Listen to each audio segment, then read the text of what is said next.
the data will be pulled and it will be kept in a one document. They will run the survey team. Then they start the work. No, this is completely a wrong concept.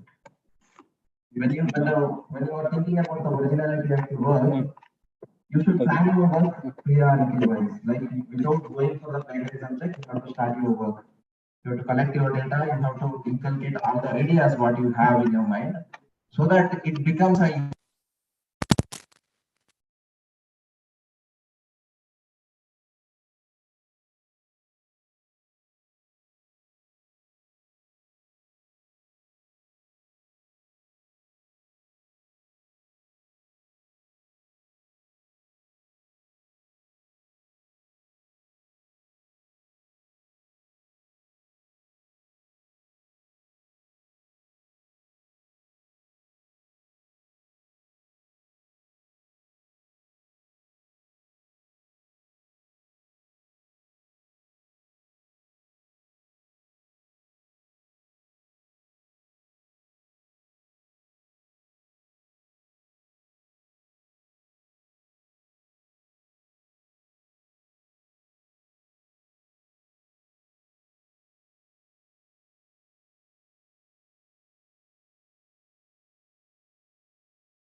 yours when you have thefted someone's work, and as though you are projecting your work as your work, then obviously what happens if someone comes to know that you have copied the work, then obviously the rule says the paper will be retracted from the website or the journals where you have published. Right? Here what happened when I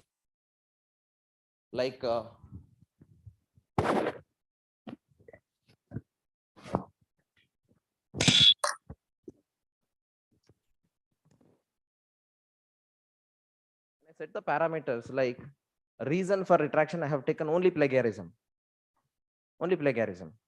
And the date you can observe here from 2015, 1/1/2015 to 11/1, that is recent. This month only have taken the data.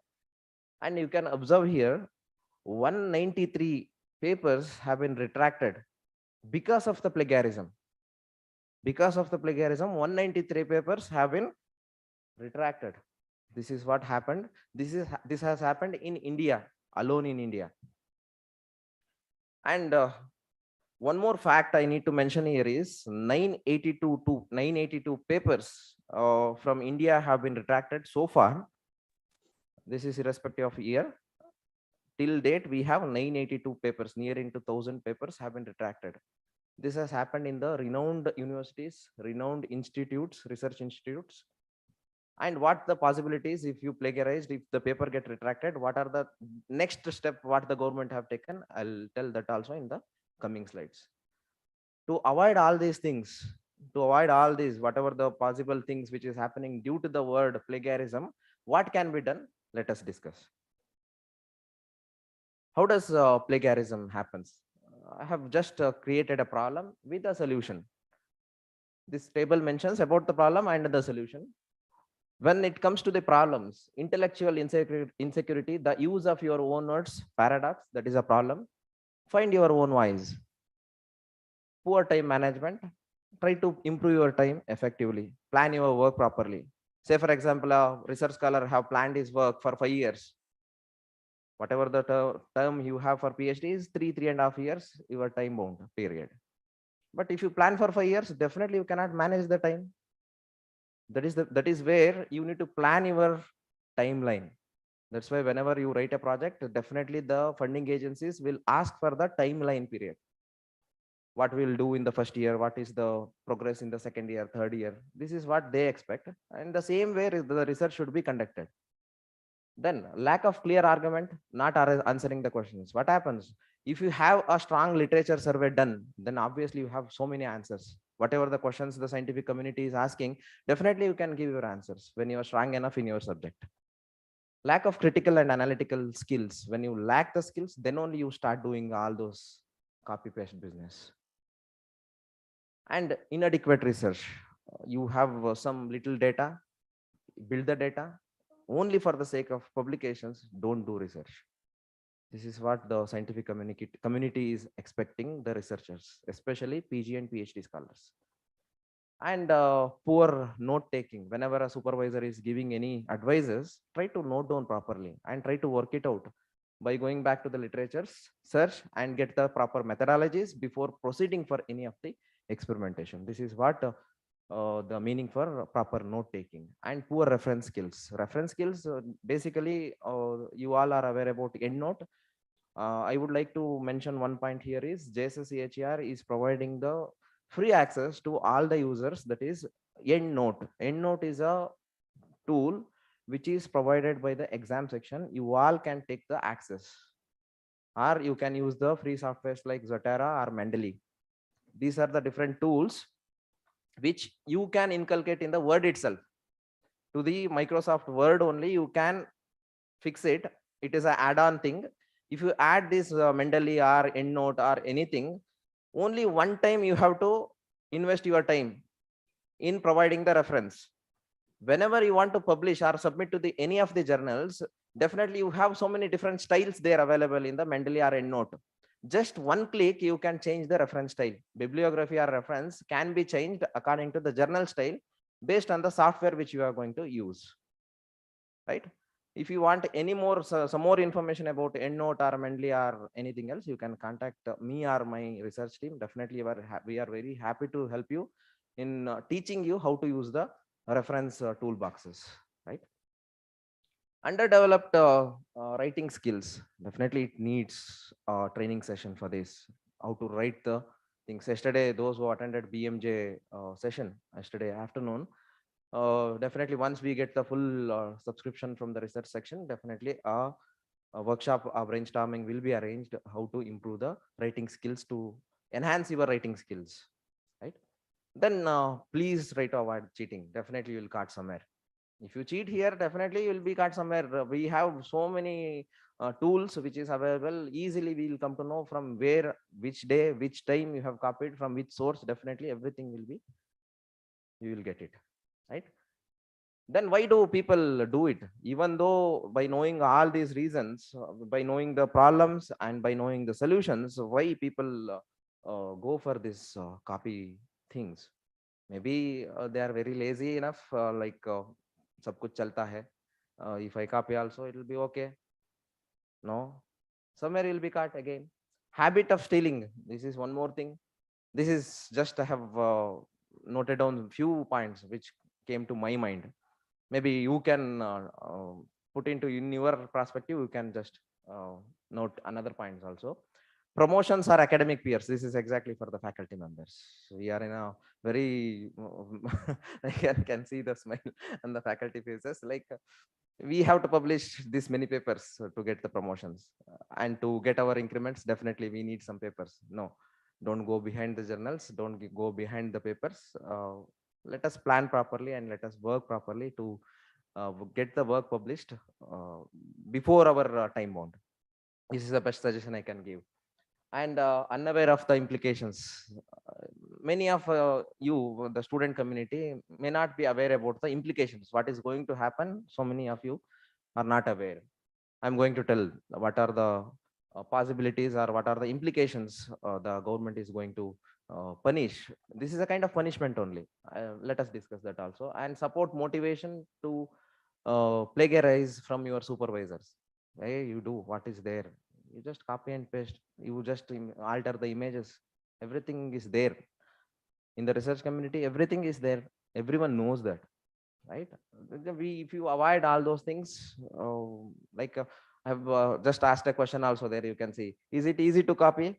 If you say yes also, it is very tough. If you say no also, it is very tough. And how tough to copy? Again, that is also a big question. How tough is to copy? With this, I'll just, I wanted to tell you the difference between the reference and bibliography. So many of you have confusions in reference and bibliography. Say in this platform, I take 3 research scholars, A, B, C.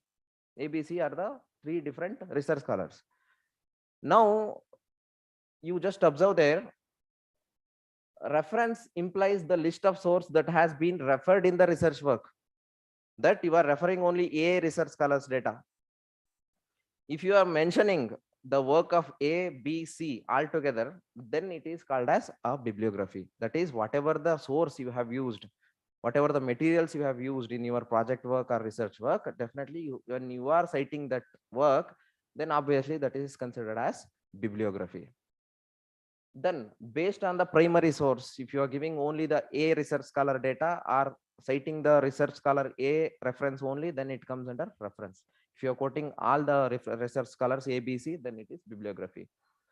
Then arrangements and all, it is like in reference, it is numerically, alphabetically, both the way. But in bibliography, it should be numerically arranged. And it includes only in the text citation in case of reference. Bibliography, it both in text, also in the reference section. Supporting arguments, a reference can be used to support an argument. Bibliography cannot be used as a support of argument. And here you need to say, that is for the thesis or dissertation, you need to mention maybe the cover page or the leaf, we will call it as leaf. In the leaf, you can mention as reference in case of thesis or dissertation. In case of journal, papers or research work, whatever the thing you are doing, then it should be mentioned as bibliography. This is the difference between reference and bibliography. Then we have a great tool to check whether are you plagiarized or you plagiarized or plagiarizing. Just to check that, how can we check is based on your own idea. Let us assume I have an idea. Let us assume you all have an unique idea with you. Let us start the thing like, are these your own ideas? If it is as, are these your own ideas? If it is as, then you are doing a great work. You are not plagiarized. Then if it is no, if it is not your idea, then cite this. If you are citing this, if your idea is cited, then it is again a good work. If the idea of your own, if it is no, are your ideas and sources cited? If it is cited, then again it is a good work. If it is not cited, then definitely you have to work out to change the sentences. That is where I come. Paraphrasing. Paraphrasing is a major word. You need to overcome the plagiarism. How to learn paraphrasing, that is up to you. Basically, when we go back to the childhood days, maybe we used to learn so many synonyms and antonyms, right?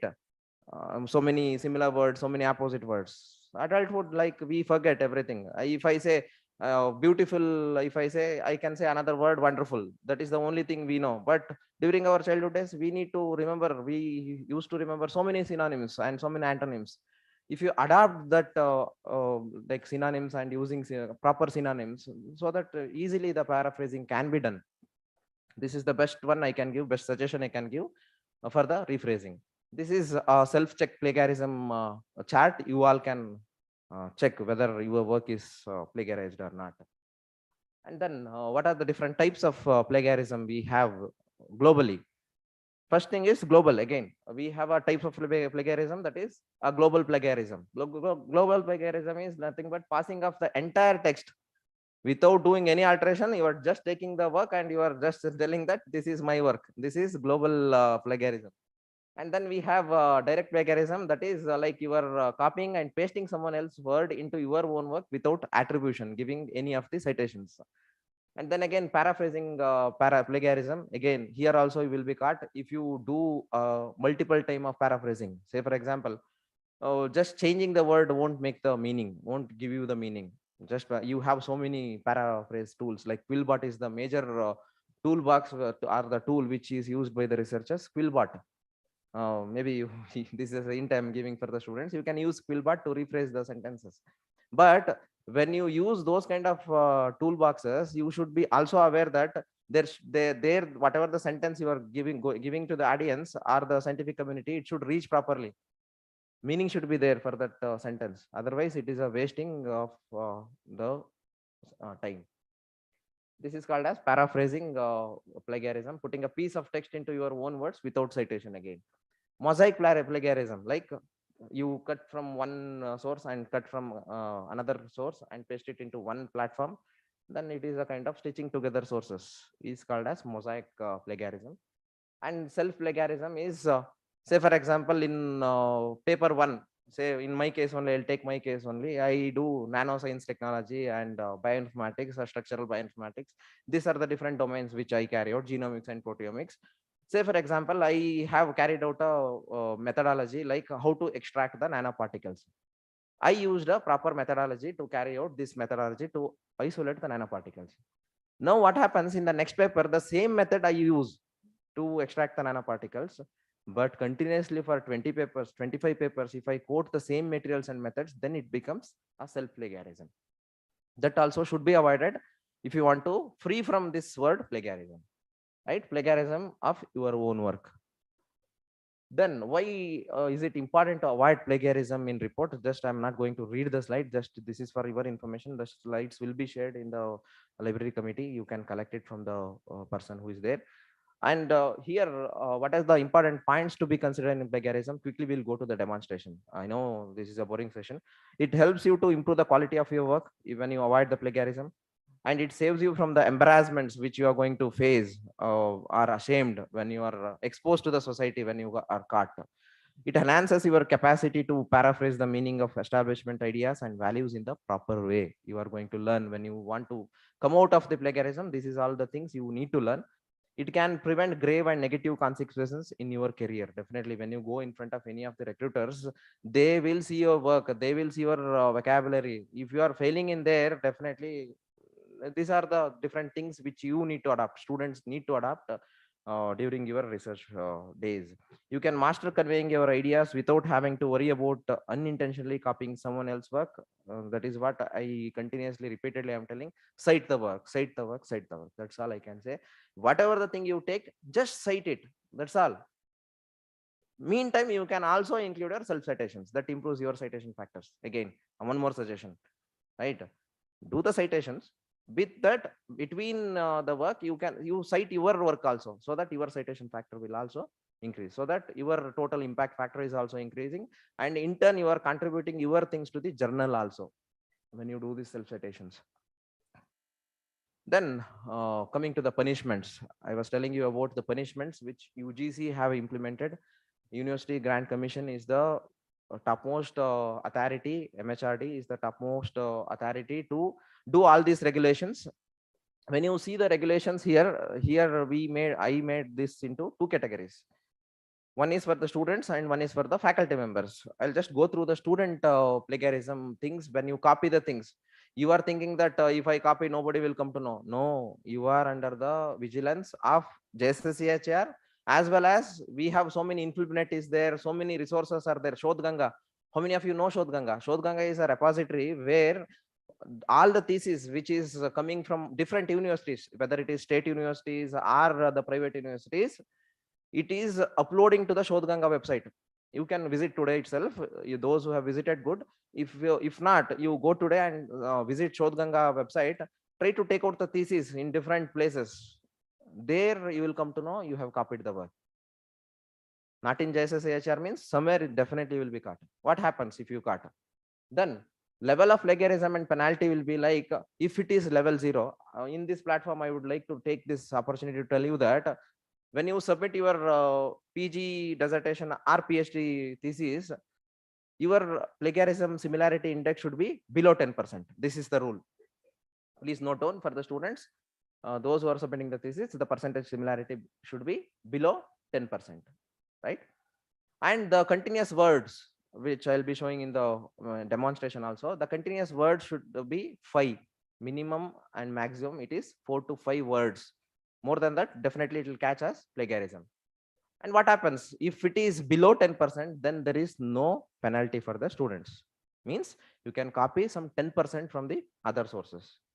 And then what happens in the level 1? If it is 10 to 40%, you'll be asked to revise your whatever the write-ups you have or thesis, generally write-ups.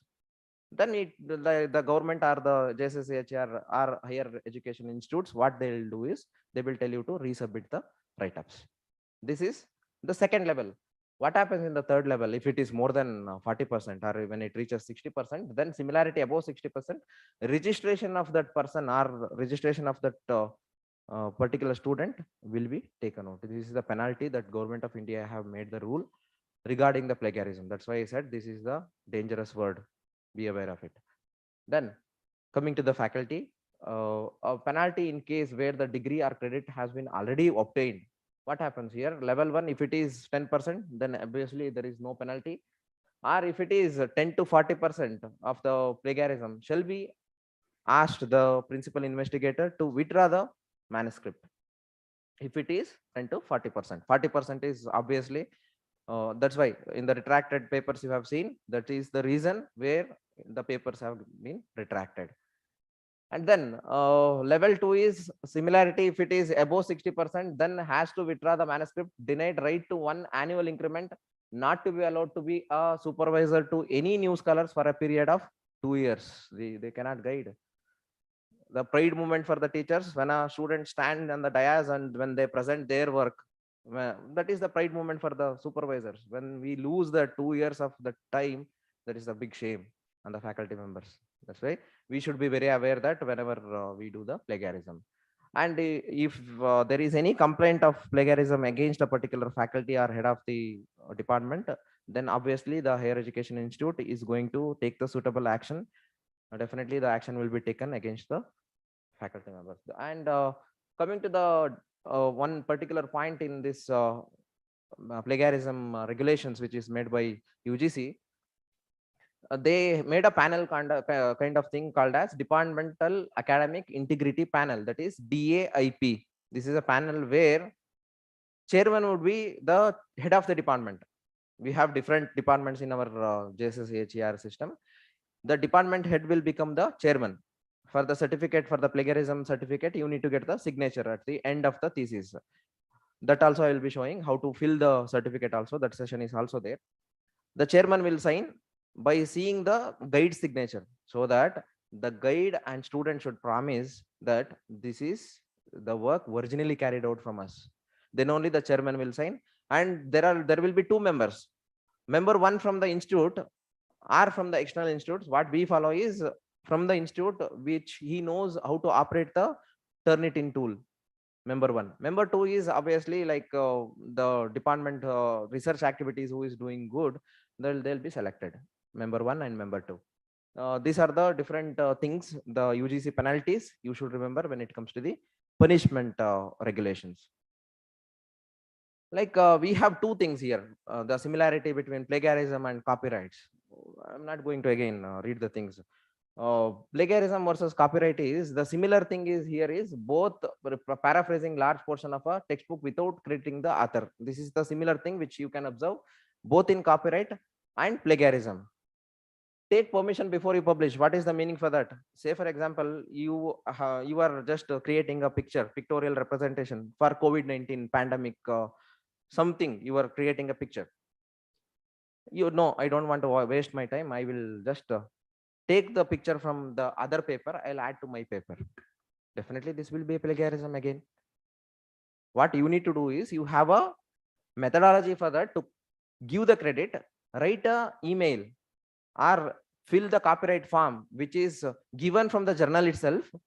Say for example, elsewhere under that cancer biology is a paper, journal paper, you have submitted your paper or you are taking the information from that cancer biology paper, and you should write the email or the copyright form to be uploaded to the journal website seeking for the permission to add that picture into your manuscript.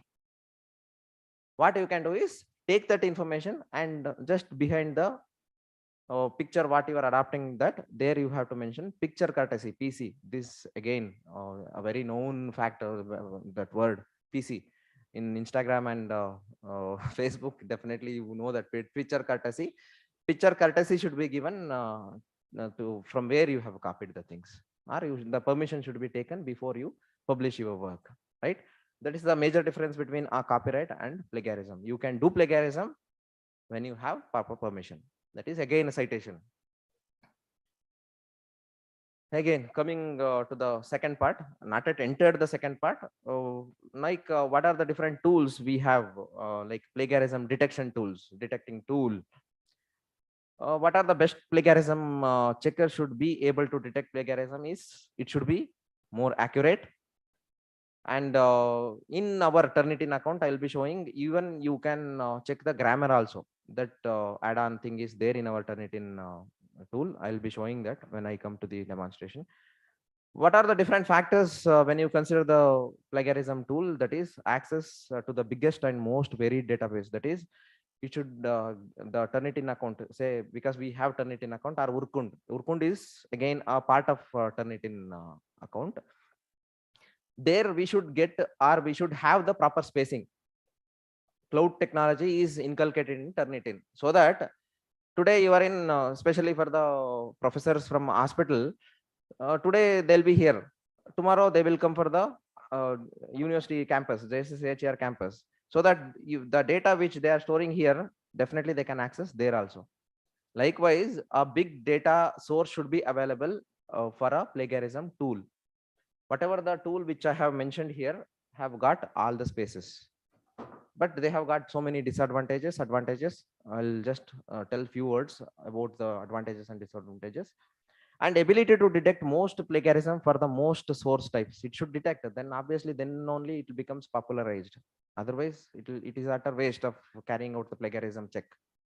Ability to detect plagiarism when the plagiarism text have been paraphrased, that also should be detected, then only people will come to know this is again paraphrased. And level of user friendliness and trustworthiness should be there. This is what required for a tool. Whenever you are using any of the toolbox, you are giving your data, you are uploading your data, but you are not seeing going back, and you are not seeing behind the screen what is happening, where our data is going, you are not aware. That's why the authentication should be there, and that's why the trustworthiness should be there when you are using any of the tools.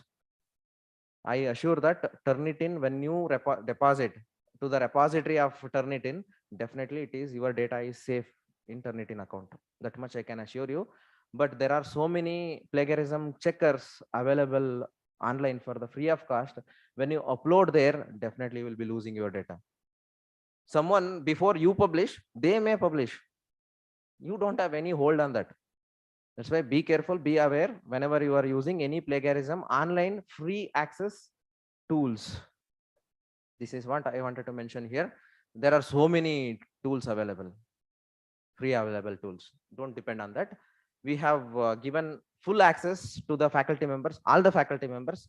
If the faculty members have not received the Turnitin account, please, you can give a request letter through email, not a hard copy also, to coe@jssuni.edu.in. If you write a mail, definitely they will create a account, Turnitin account in your name, and they will provide you. How to use? I'll tell how to use the Turnitin account, right? These are the different Turnitin tools. You can go through the names, different names, but maximum use researchers will use is Turnitin, Authenticate, and Grammarly. Grammarly, you all know. Grammarly, definitely. I also have in my system. Definitely, when you are doing some sentence formation or rephrasing, Grammarly is required. Again, our university is providing Grammarly account. Please, faculty members can approach us to get the Grammarly user account.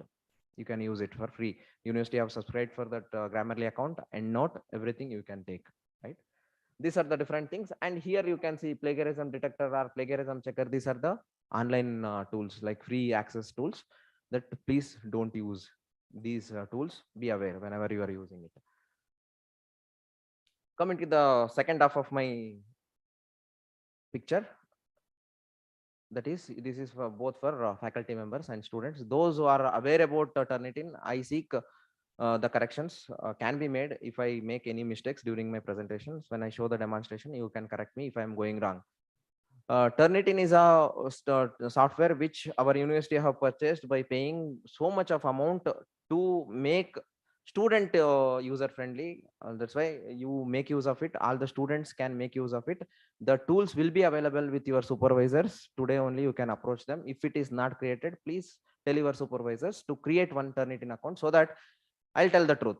I don't use Turnitin to the maximum. The students who are sitting here, my scholars will use more time. That's why I got the more statistics when they searched in the university. They are the end users. That's why make sure you have the account. Each one have the account. Coming to the, like, I need to mention, I forgot to mention, is it really required for the students? That is a major question I wanted to ask you all, especially for students. Is it required? No, this is not for students again. When you plan your work properly, when you design your workflow properly, you doesn't require the Turnitin account. I will tell you, when you are aware about your work, when you are confident enough about your research work, definitely the students are not required to the plagiarism. This plagiarism tool is for the faculty members to check whether the data are for the exam section again. Ultimately, your thesis will go to the exam section. Whatever the circus you have made to take out the plagiarism, definitely they have the other technique to detect where you have copied, where it is rephrased, everything they will come to know, right? That's why this is not for the students again, but we have adjusted to the environment that it is required. Let us adapt what is there, but how to use it, I'll ask the suggestion. Shall I show the demonstration first, or shall I show you the introduction part, then shall I go to the demonstration? Directly, shall I go to the demonstration? Yeah.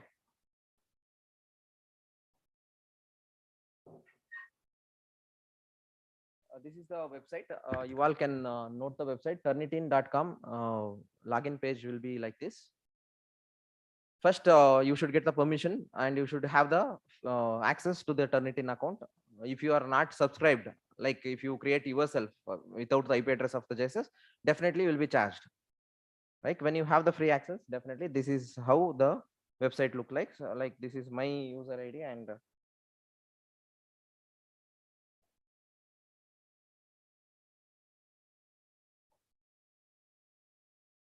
these are the different plagiarism check I have done.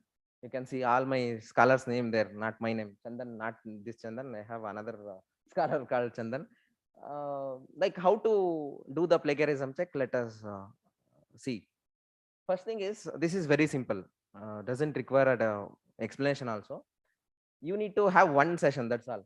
First thing you need to do is, you need to add a class before you start the Turnitin to check whatever the document you have. You have to add the class. Just giving the command, add the class. Now it asks for the options. Class type, always select standard. You have one more thing called as master, but usually everyone will go for the standard one. This is enabled thing in Turnitin. And class name, you can give anything. Just I'll just give for today, I'll just give demo class. Enrollment key, that can be selected upon your things. Like say for example, today is 17 11 22.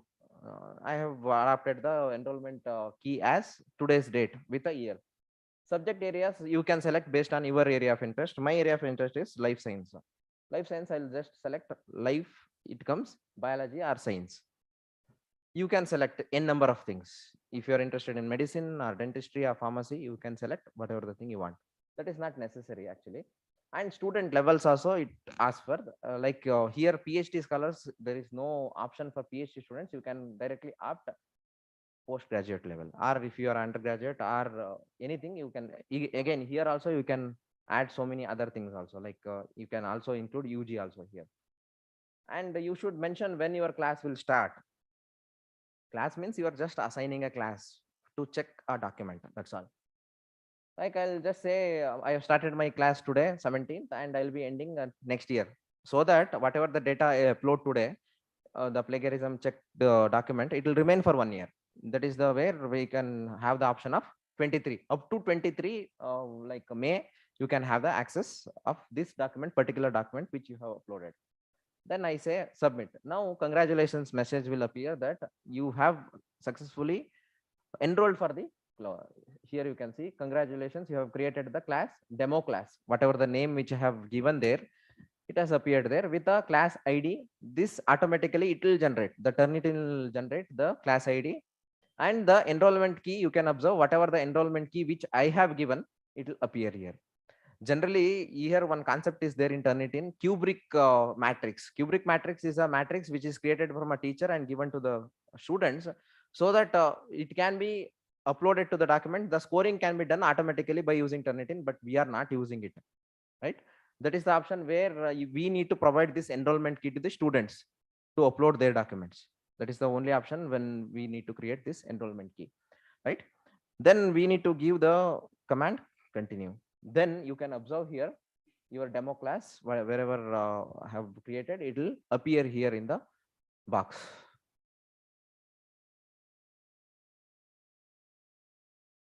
You can see the demo class have been created here. Now what next? Next is uploading your document. Whatever the document you have for the plagiarism check, you need to upload there. There you click on the demo class, right? Now again, one more step. Please note down the steps which I'm telling you. Again, I'll be sharing the slide also. You can go through. Here the demo class you have to add the assignments now. Adding the assignment is very simple. Go here, click on the add assignments. What document you are uploading, you have to label them. That's all, right? What is the assignment title? This is the title of the assignment, demo on Turnitin, and the start date and end date you can give. And the point value is this is again for the cubic statistics users. This is, we are not filling this. Allow any file type. If you upload PDF also it will take. If you upload JPEG, or if you want to upload tables, if you want to upload Word document, everything will take when you allow this any file types. This will allow only particular type of files. That's why you always adapt this technology, allow any file types.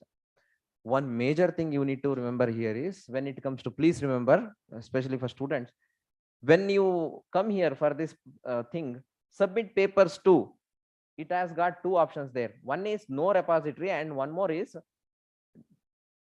standard paper repository. What is the meaning for this? When you deposit your data into Turnitin account, if you give this option standard paper repository, it will immediately go sits in the database of exam section, JSSHR exam section. The data will go, it will document there. When you put your document, after doing this, when you upload your document, ultimately what will happen is, it will take this also as another document and it will show higher similarity index. Please remember this. That's why always you need to select no repository. Sir, what happens if I don't know this? If I upload my things keeping standard paper repository and I have uploaded and the data have been settled in the repository, what to do, sir? Definitely you have the solution for that. You can approach the exam section, or you can write the exam section in charge. Bhaskar sir is the in charge for that particular thing. You can request sir that, sir, this is deposited, this particular document have been deposited, please take it out from the repository. If you define the things, definitely it will be taken out, right? Please be careful when you are selecting only this.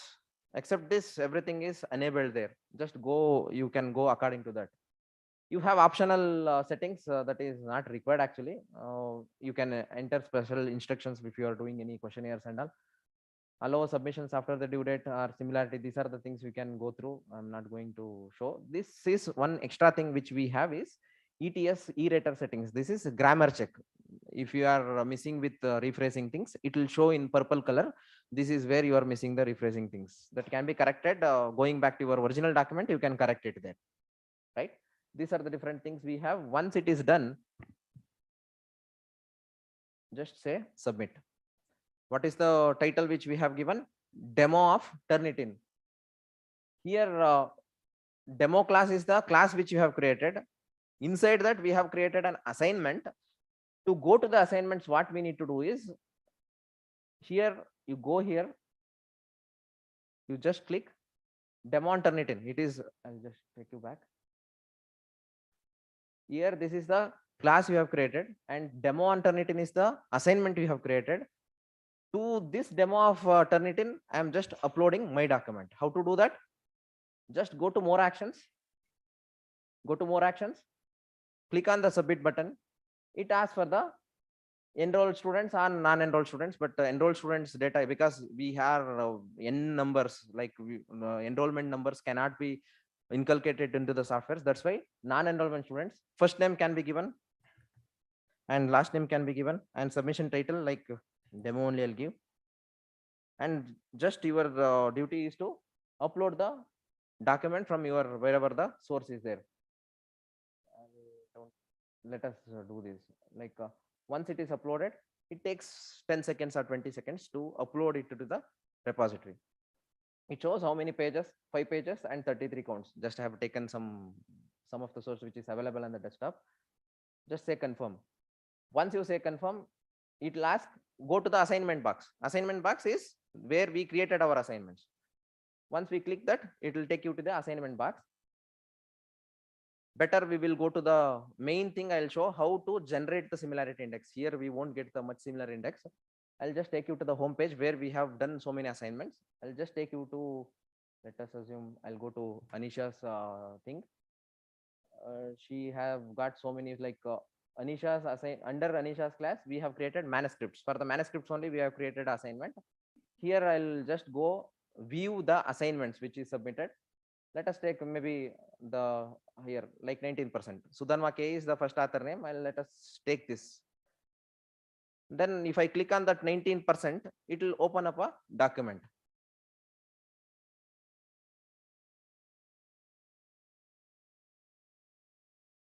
This is the main thing. Maybe all are waiting to see this. This is how it looks. When the data generated, when you upload your document, this is how it looks in Turnitin, right? If you click here, it will show you how much of copied things are there. 19% of the things have been copied from different sources. How to see that 19%? Click on that 19%. It opens up here. Like 6% of the thing which is copied from the journal called as www.nature.com. From there, especially exactly these exactly here it has been copied. Like if you click this, it will take you from where it has copied. See, from exactly from this paper only, the information have been taken. We came to know where the data theft have been taken place. Just you need to reduce it. That's all. I'm just going back to the Turnitin account.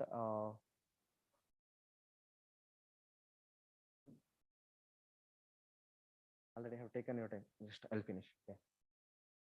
How to generate the report to submit your thesis? You need to present your percentage similarity. What you need to do is you just go here, current view. You need to download the current view. Exactly the whatever the colors you are seeing, this is copied. The first reference is this one is copied. Second is this one is copied. Like this, you can observe throughout the text. What is the use of Turnitin is you can just go back to your original document. Wherever the plagiarism is found, you can rephrase it or change the sentence, change the information according to your information. That's all. Like if you have any doubts after the session, you are welcome to discuss. Like we are already running out of the time. These are the different things which we can do. I'll just show you how the generated things will be there in the slide. Very simple. This is very simple. Please note down. In 3 minutes, I'll finish, sir. 3 minutes. Document upload, Turnitin, plagiarism search. It will search for the internet source wherever it is copied, and the report delivery will be done to the plagiarism results will be delivered to the ultimate end users.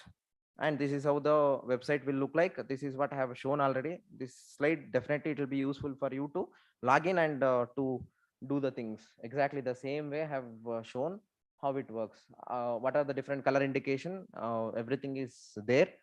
If I delay, definitely the evening slot will be delayed. That's why you'll wind up the slots. These are the different things which you can observe in your report. Once it is done, I'll show you that manuscript which we downloaded. And this is how the certificate will look like. This is what you need to submit ultimately during your submission of your thesis or project work. And here, if you see, percentage similarity is high. What is the punishment for this? 57%. You cannot guide the students, or the students' thesis will be withdrawn, registration will be cancelled if you submit the same thesis. I have made some videos also. How to avoid plagiarism? Let us see. First, you leave cut paste things. Cite your source. Like you can observe here, DNA has two helical chains, each coiled around the same axis. That is done by Watson and Crick. That is we have cited the things. But when you quote the things, that is when you include the quotations, how it looks as quoted by Watson and Crick. The sentence meaning is same. We are quoting in different way. That as quoted by Watson and Crick in 1953. DNA has two helical chains, each coiled around the same axis. Same meaning as conveyed to the research community, but you have just quoting the things. Use plagiarism checker. You can come to know how to change the plagiarism things and how to paraphrase. Just the same sentence we have paraphrased there. DNA is made up of two helical strands that are coiled around the same axis. In brackets, we have mentioned Watson and Crick. Above this, if you have your own ideas, definitely these are the things which is not required. This is what I wanted to say. How to avoid, and this is how the format of the thesis certificate for the plagiarism check. Everyone should submit, even PG and PhD scholars should submit this. Here the percentage similarity, it should be below 10%. If you write below 10% also, they will come to know. If you write 10%, if it is appearing 28, then again it will be resent to the authorities. A total continuous word for our university is 4 to 5. Please remember how to change the word. I didn't show. Within 10 seconds I will show that also, how it varies. And name of the guide students and the chairman, member 2, signatures is required. And ultimately this should be attached to your thesis before you submit. And summary, I have already mentioned the summary. I'm not going to read out the things. Finally, I take this platform to thank all my scholars, those who give lot of inputs to prepare the slides. This is my research team, which is there in the fourth row. And this is my newly joined research team, JSS AHER research team. Dr. Prashant sir is heading the department. I'm with Dr. Madhu ma'am. We are leading the research team. And this is my beloved department. Like Saravanan sir is missing. He was absent on that day. With that, I'll end my session. I'll just take you to the website quickly. I'll show you how to change the word here.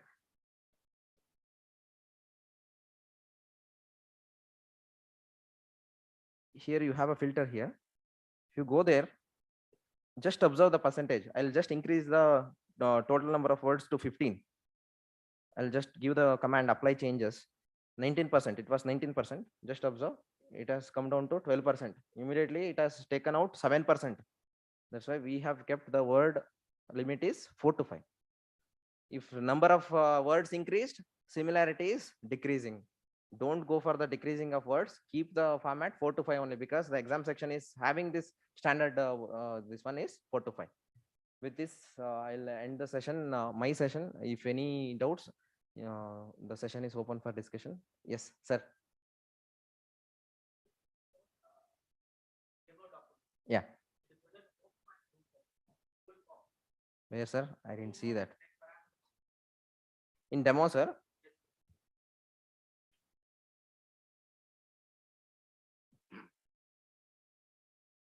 This one, homo and lomo. Yes, sir. Yeah. Where the abbreviation has been Quoted. represented first, Maybe it's shown as a maybe plagiarism. at the beginning only we have shown. Yeah, in the beginning only it is showing that abbreviation is copied. Maybe that can be excluded. That I didn't mention there. If the similar words, say for example, is that, why, what, we cannot change that. If you have those things, definitely what you can do is you can go Especially here, the standard abbreviations, how you avoid. can exclude that is, I'll just show quickly. I forgot actually. Thanks for raising that point, sir. What you can do is you go here, click on this. Here you have a thing called as exclude core source. If you go here, you can select this. If that LOMO and SOMO, if it is there in this paper, definitely you can click.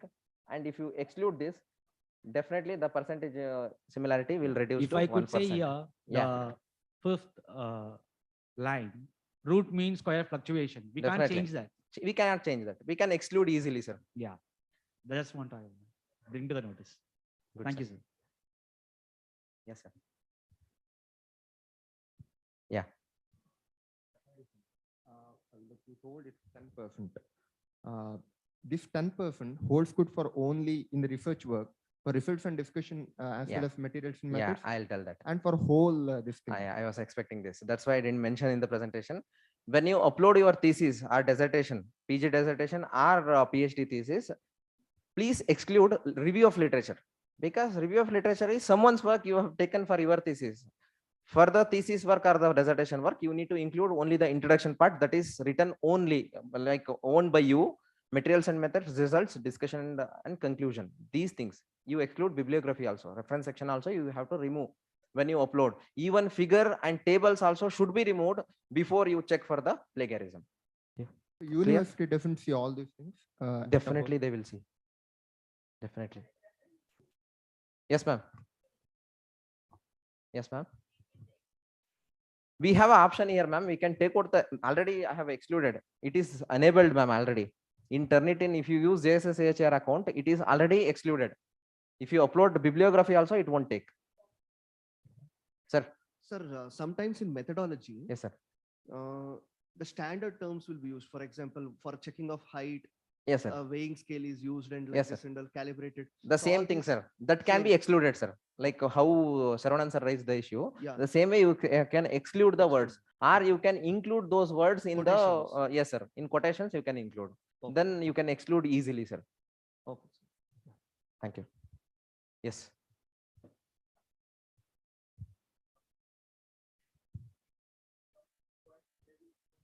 That's why you don't upload table only. Yeah. No, in university also you no need to upload the tables. That is when you are uploading to the journal, they will check.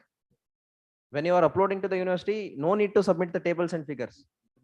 For the plagiarism check, no need to upload tables and figures. I didn't get your question properly.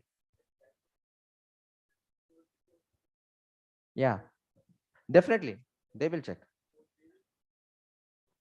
Huh. Yeah, definitely they will get it. But when going through the plagiarism check, no need to upload the tables. When it's sent to the exam section, you are submitting both the things: plagiarism check document with the Word document with all the works, introduction, materials and methods, everything you are including, and you are submitting the plagiarism report also with that. So we might get less percentage, but when the university will check, they will get. But more they will come to percentage. know, like they have excluded the tables and bibliography, everything. They will come to know. Not a problem. So one of my guides suggested me that while uploading, you just upload JPG format of tables, so that what. That is the another route to reduce the plagiarism. Kaldari antaralla adu. Thank you. Thank you. Yeah. Yeah.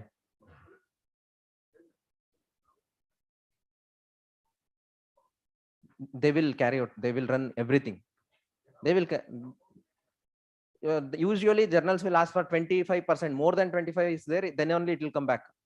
Not like 10%. For journals and all, it will be more. It will be more. Yeah, with this, I thank the authorities and the JSS Hospital and JSS AHR and especially the library committee members for inviting me here, for providing me the opportunity to tell my concepts about plagiarism. Thank you so much. A special thanks to team. Thank you.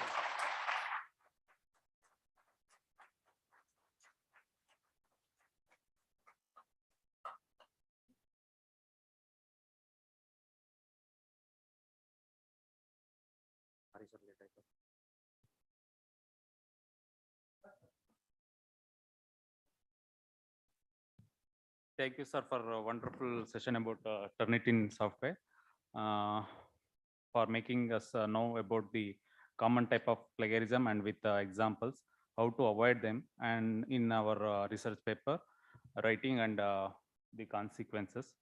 Now I request Mahendra DG to honor the.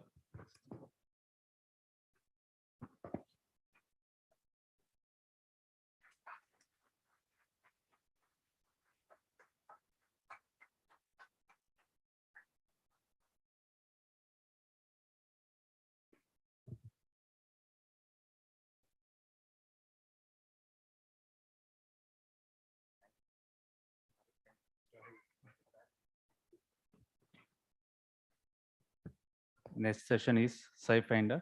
I welcome to Nikita Karandekar to take over the session.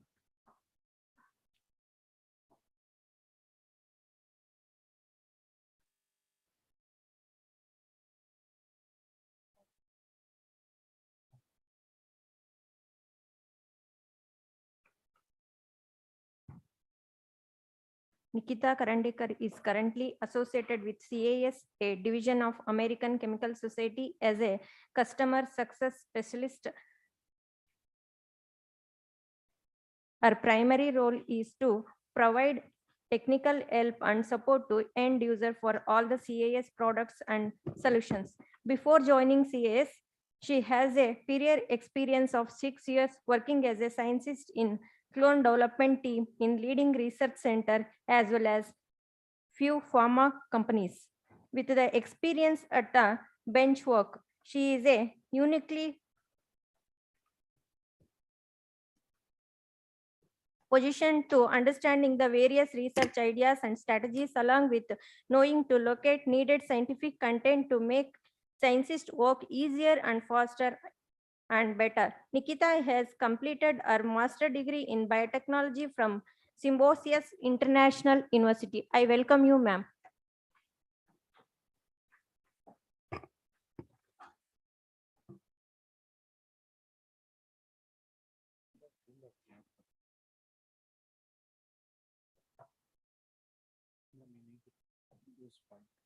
But an option for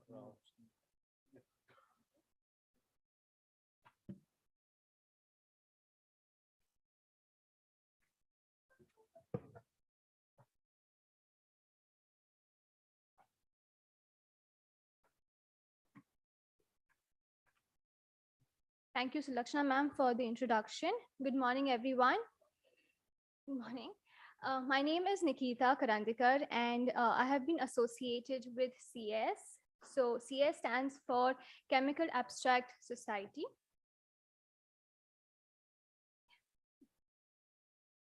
Thank you. So Chemical Abstract Society is a division of American Chemical Society. And I'll just give you a little brief introduction of what CAS does. So CAS is a scientific solution. So I'm sorry, yes. So CS is, we provide scientific solutions. As we know that science is not only progressing towards chemistry. So CAS stands for Chemical Abstract Society. But since the diversification of sciences in all fields, whether that be in biotechnology, life sciences, chemistry, physics, everywhere. So CS has, you can say, diverse the information in all of these forms, in which what we do is we curate, connect, and we analyze the world's published sciences, all the references, patents, and everything. And we do it as a one-stop stop for the researchers to advance their scientific progress and for discovery. I believe some of y'all must be using SciFinder, the classic version of SciFinder. But I would also like to inform you that the classic SciFinder will be sunsetting by the 30th of November. And we are progressing to SciFinder N. So you might have a question that, Nikita, why are we going to SciFinder and we are pretty happy with the classic SciFinder? The reason why that is happening is because since the data of the research is increasing so much, we have to update ourselves in such a way that we create a user-friendly portal. So it is an advanced interface of classic SciFinder. So which has few things such as biosynthesis, retrosynthetic analysis, advanced searches, and so on and so forth, which becomes easier for every user to use and to analyze your data. So coming to the next slide. So everyone has a login, whoever is using the classic SciFinder has their own specific login IDs. So even if this migration has taken place to SciFinder and your login IDs remain the same, you do not need any new login IDs. So once you put your login ID, you have to put your password and it will get you to the home page of SciFinder. How will you log in? So you need to log in by using scifinder-n.cas.org, or you can use cas.org. Now, as a classic SciFinder user, you might have few results that you must have saved and you would like them to have in your SciFinder N. So there is a process called as a migration, in which you can migrate your results from your classic SciFinder N, from your classic SciFinder to your SciFinder N. I will take you back to the portal and show you how you can migrate your results.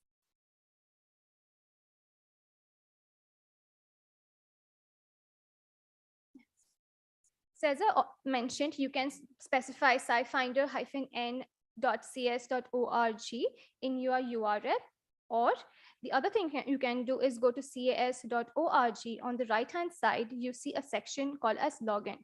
So you can click on login, you can scroll below and scroll down, and you have a login section for SciFinder N. Once you click on it, you will come to the same specific portal. Now so speaking about migration that I spoke about, how would you do that? Is that you can go to save and alerts, which is a bell shaped of an icon. Once you get to the screen of it, on the left-hand side, you can scroll down and you see a migrate. I'm sorry, but let me just, I think there is duplication. Just give me a second.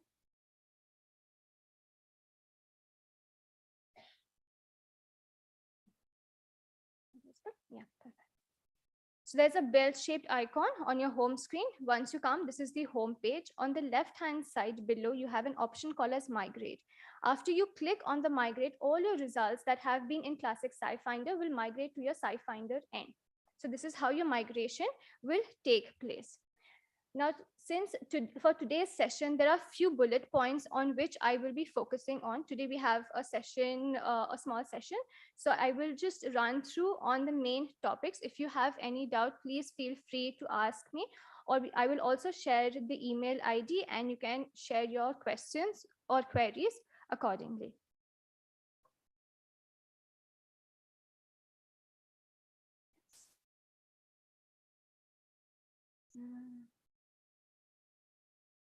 Okay. So for today's summary of SciFinder, what I will be focusing on, I will be focusing on the substance search by query and by structure.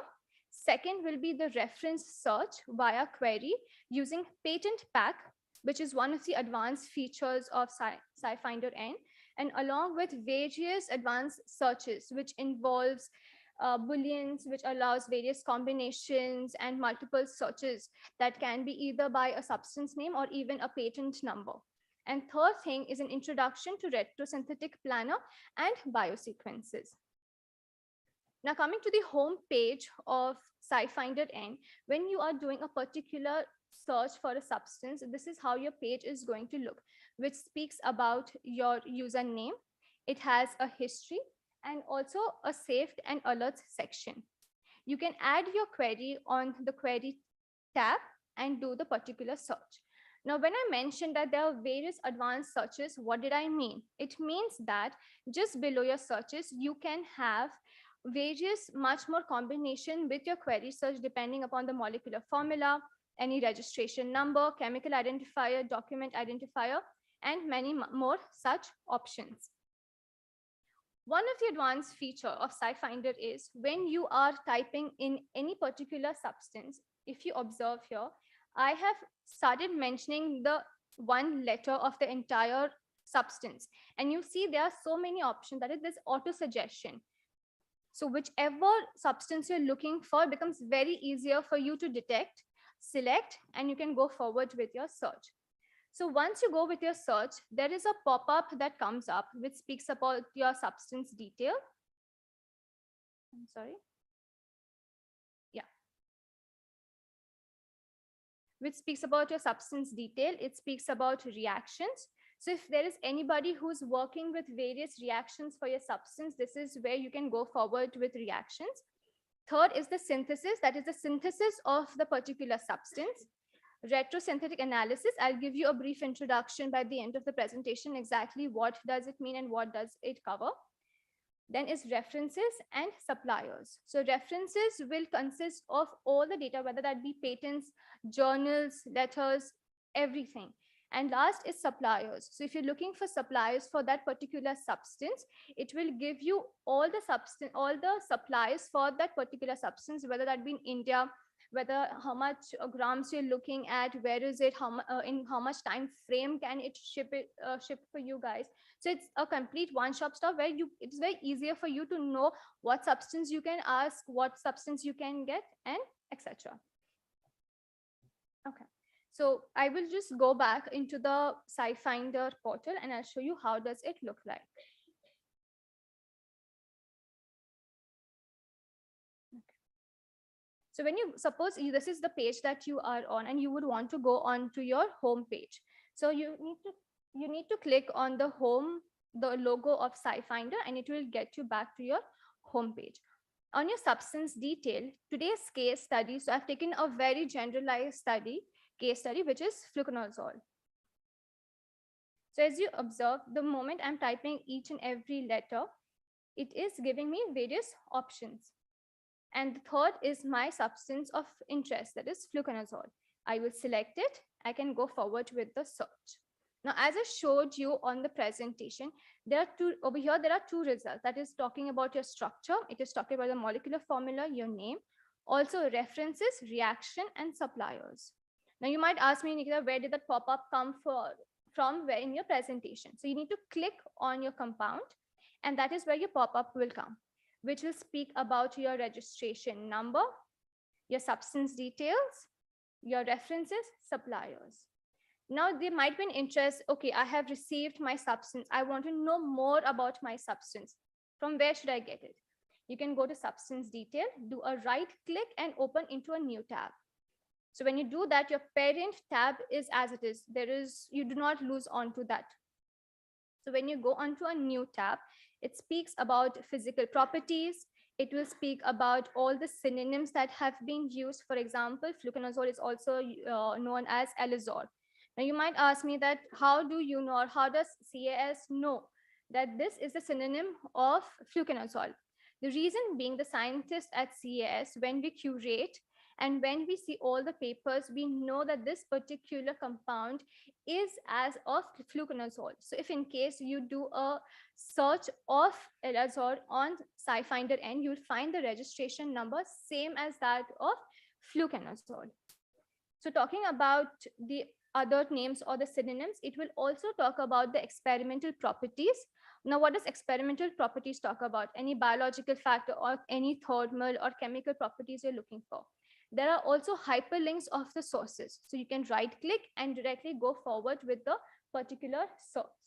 It's also the spectra. Either it is a proton NMR spectrum along with the sources of it. Not only experimental, but it also gives you predictive properties, predictive spectra, also bioactivity indicators. What does that mean? It means that your substance, what is it as an agent? Is it an anti-HIV agent? Is it an anti-infective agent? What bioactivity indicators is it talking about? And all of this in the brackets are the number of results and the references for it. If you want to know any particular target indicators, whether that is an enzyme, is it a protein, what is it related to, that also option you have to narrow down your results. There might be a question that I want to also know the regulatory information. Once you start doing your research, you would want to know that where is it mentioned, what are the regulatory informations for it.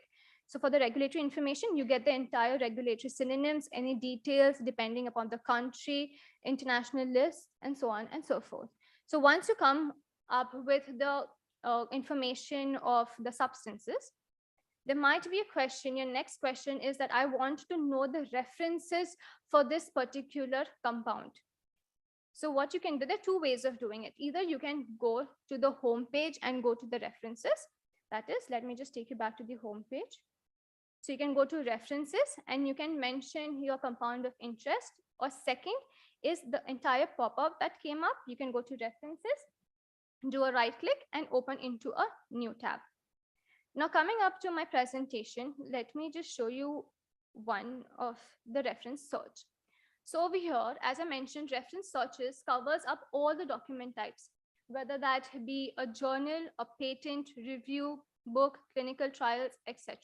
It also speaks about any particular substance role that you're looking for, any particular concept. That is, are you looking for humans? Are you looking for same thing, sapiens? Or if you're looking for any particular target or food or cosmetics, all the concepts. Now, what are concepts? Concepts are the keywords which have been indexed by CAS. So when you look at the particular information, so you know, okay, this is my compound, this is the concept that they are covering, becomes very easier for you to detect and know what is your area of interest and how your search you want to go forward with it.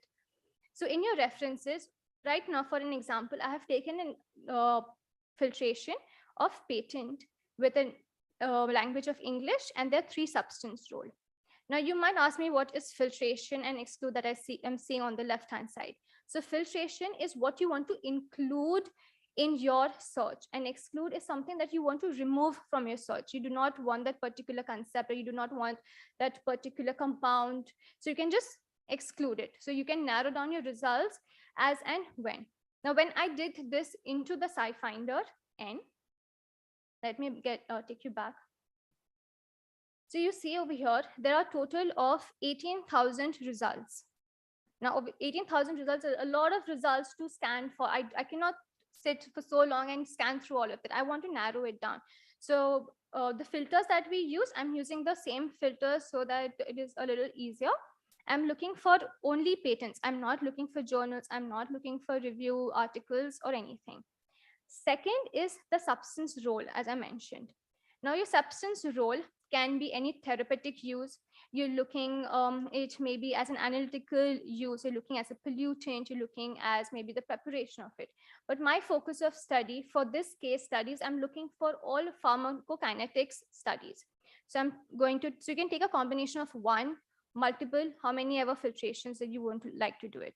So you can do pharmacological activity. I want to look at pharmacokinetics, and I also want to see the purification and recovery of fluconazole.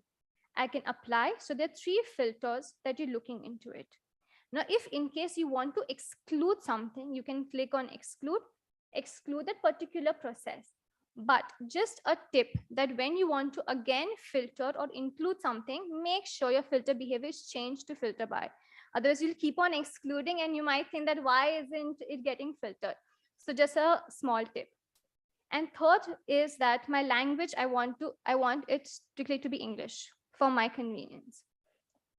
And also you can filter it on the basis of year. So you see here, just below, there's a publication here. If you want a particular spectrum of years that you're looking for, you can click on this and you can filter it accordingly. For now, I'm not doing any filtration on the basis of year. So we had how many results? We had around 18,000 results that we saw before the filtration. Now we have 558 results.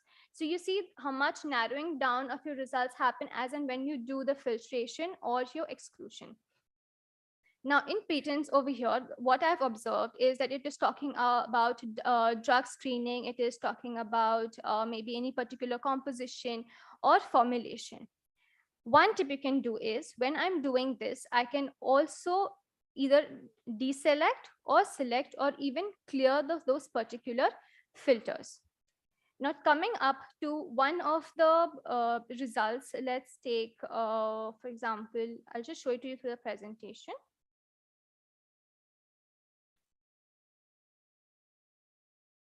Is it visible? Yes. So you observe I've taken the 3 roles, that is pharmacological activity, pharmacokinetics, and purification.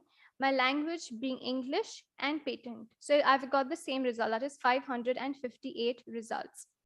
Coming to the second section, I have selected for today's study is the second patent, which speaks about the extended release multiple unit pellet system composition and the process of preparation. Now you might come with a question that I want to know the substances. Now, what does the substances mean? It means that all the substances that have been reported in this particular patent, it is given me a small little section just below it, which speaks about the substances. Now coming back to my search, this is the search of my interest. You can right click and open it into a new tab. Now, when you open it into new tab, it is going to talk about the patent number. So you see on the left-hand side, there's patent number, the application number, the date, the source, the database. You can even save it, you can email it, or you can even download this particular patent. Not only this particular patent, but if you're at the home page and I select, for example, 2 to 3 patents that is of my interest, you can save an alert, you can email, and you can also download. Now coming to the patent of interest, SciFinder N provides with a new feature which is called as a patent pack. Now what is a patent pack? You need to go on the viewer. Now patents are 50 pages, 60 pages, a lot of pages, and it's very difficult to read 60 pages in a very short period of time. For example, this patent is of 51 pages. Now, patent pack helps you to identify either a substance, a molecular name, or if there is any kind of synonyms, as we saw that for fluconazole, there were many other names also. So patent pack helps you to identify that and locate it in your patent pack. What does that mean? It means that on the left-hand side, you see the key substances in patent. Now, if I click on page number 43, in your paper, it is going to show you as a purple color teardrop. So wherever there's a purple color teardrop, it means that it has selected that particular compound of interest, which you have seen from your key patent. Sorry, this is taking a little time.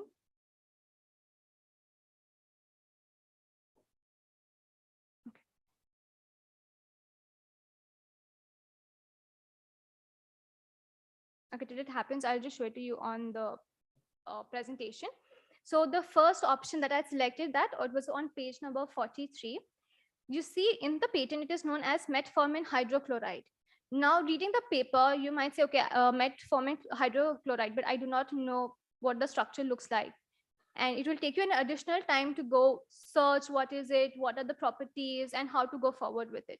So for the ease of it, you can go to the key substances, and over here, it talks about the registration number also.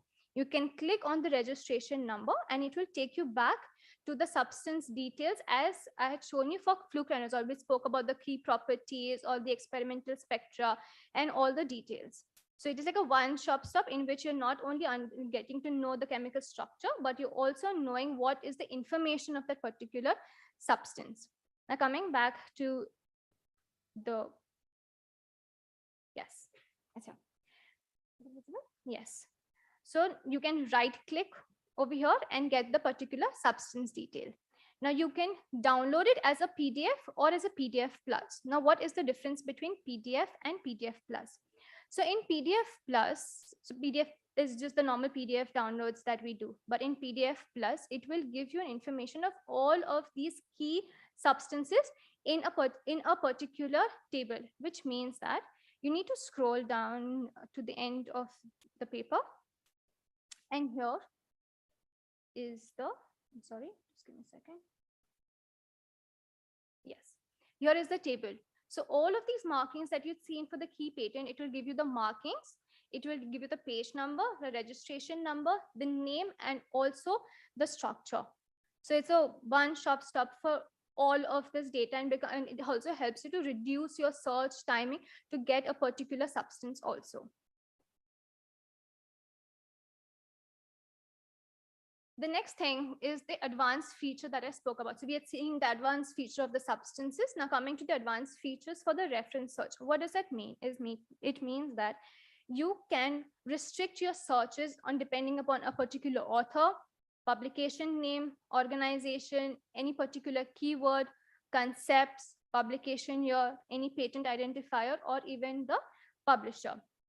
There's another feature which is known as a CAS lexicon, which is a thesaurus of CS, which means that the keywords that have been indexed, we spoke about concepts. So these are the keywords that have been indexed by CS. So all of these is used as a thesaurus. And when you go to CS lexicon and you can add the particular concept, for example, I've put a concept first as a soybean oil. You can see on the right-hand side, I did a soybean oil. That is one of the concepts. I wanted to see another combination with the naphthenic oils. I selected that. It talks about the synonyms any broader terms you're looking for, any narrower terms, or any related terms. So it also gives you an option of selecting more options from your concepts. You also have a Boolean operator which has and, or, not. These three. So you want a particular combination to happen, it will select that. You do not want it, it will deselect that. And after you go on the search, it will go and it will reflect on your reference search with respect to all the references with these two selection of the concepts. Now, this one very interesting thing is called as the value added indexing. What does that mean? It means that you might observe when you're doing search about a particular concept or paper, you might find a Chinese patent, a Chinese paper, or a Japanese paper. There also comes a question, oh, I have to spend a little bit of time to translate it and go on Google and see what does it talk about. So what SciFinder does that is that when you find such particular patent or any particular journal which is a Chinese, SciFinder indexes it and gives you the title and abstract in English. So you understand what your abstract is talking about, what your particular title is talking about. You can go forward with the downloading of the patent and you can go and translate it. So this is one of the value added indexing, which is very useful so that it reduces your time and you know exactly what your search of interest is. Coming to the next portion is the biosynthesis. As I mentioned with SciFinder N, the two new features that has also come, that is biosynthesis and retrosynthesis, and biosequences and retrosynthesis analysis.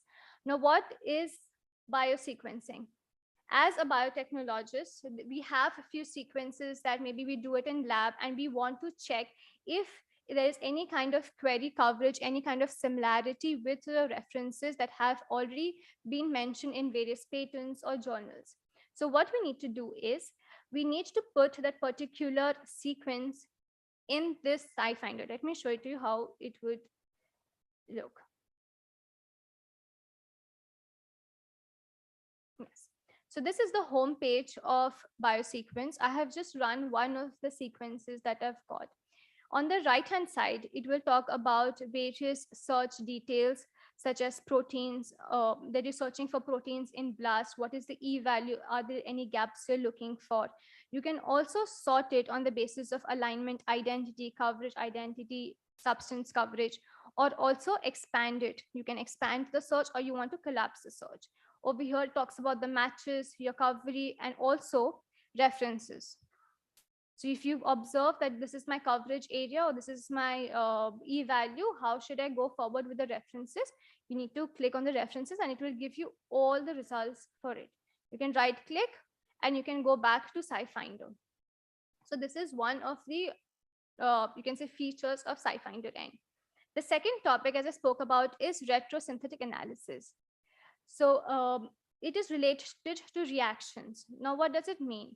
It means that maybe you want to look for any particular reaction that you're looking for, you want to create, or you want a particular product, or you want a particular analyte for it. And how does it help?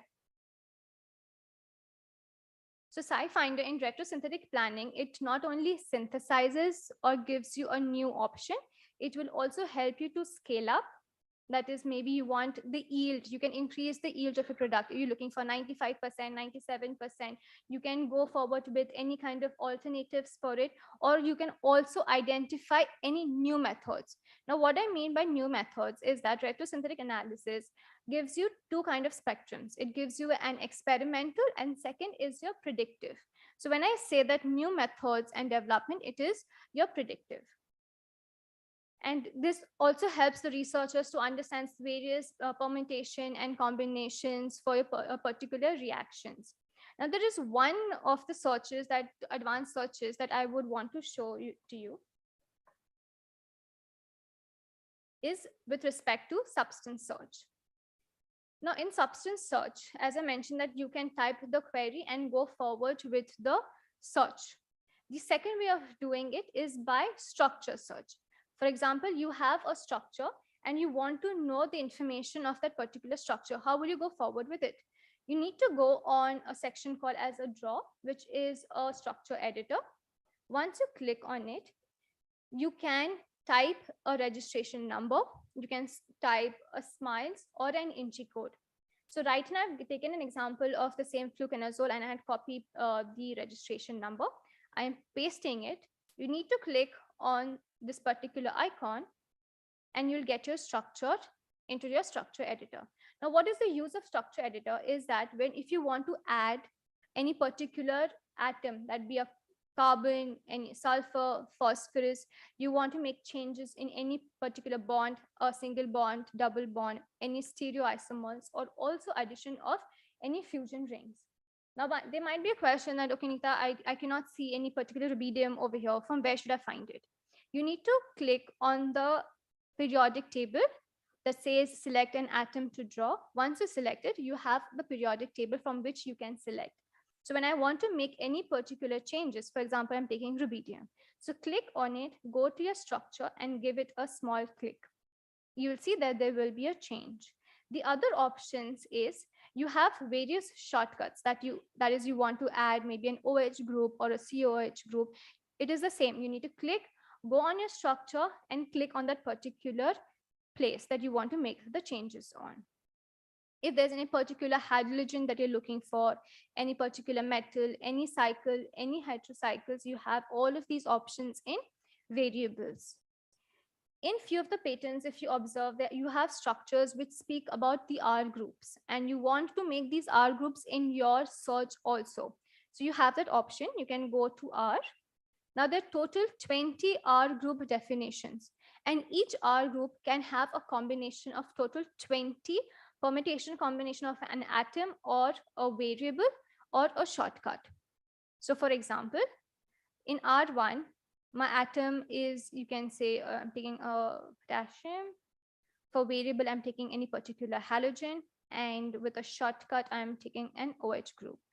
I go to a particular region, for example, this rubidium, and I click on it. So it gives me an R1. You can select it and go forward with your search and you can press OK.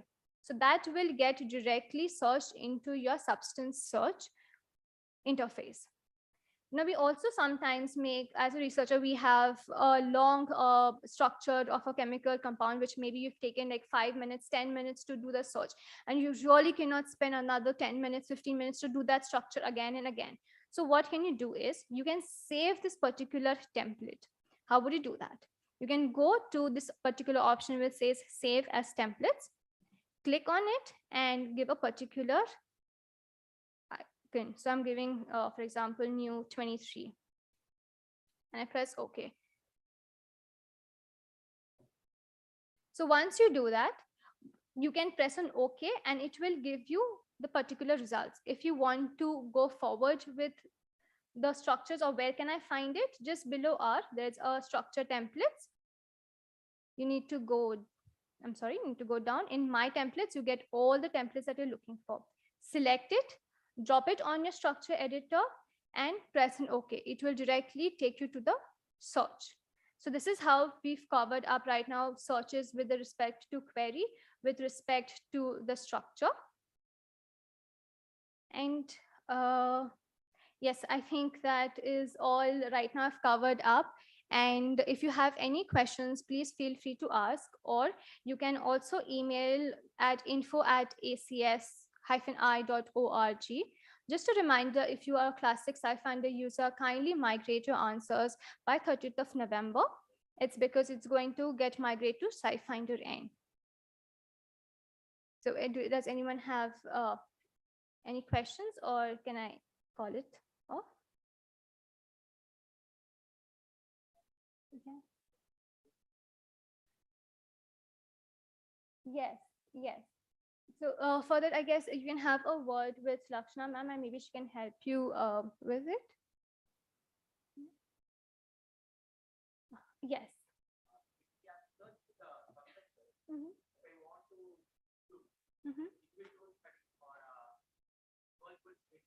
Yeah.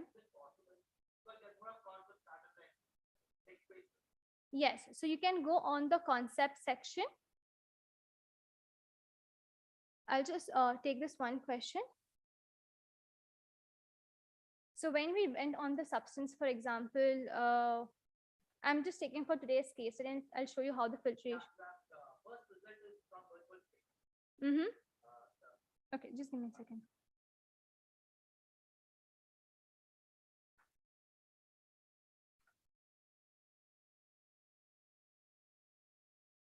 Now, in your substance search, when you're doing it, your concepts will apply when you're doing a particular search with respect to references. Because right now, when you're doing a substance search, you're just knowing the information of the substance.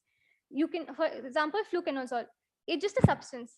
There is no concept, but if you're going for maybe a reference or you're looking for any particular reactions, that is when you can go to the concept and see and filter out that my fluconazole is with respect to this concept or with regarding to that concept.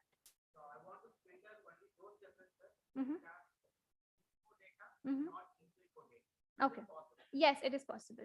So what we can do is you can go to the structure, or as I mentioned, you can go to the home page, go to references.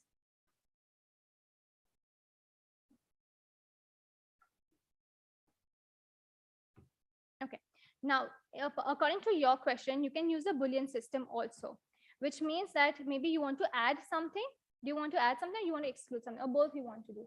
So you can go to and you can go forward with any particular concept.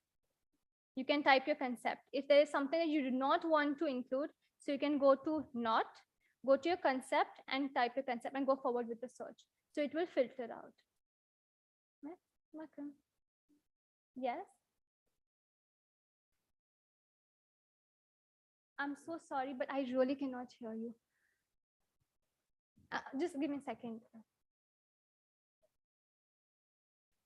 Just give me a second. Just can you tap with the mic? Yeah, first of all, I want to thank for a wonderful talk.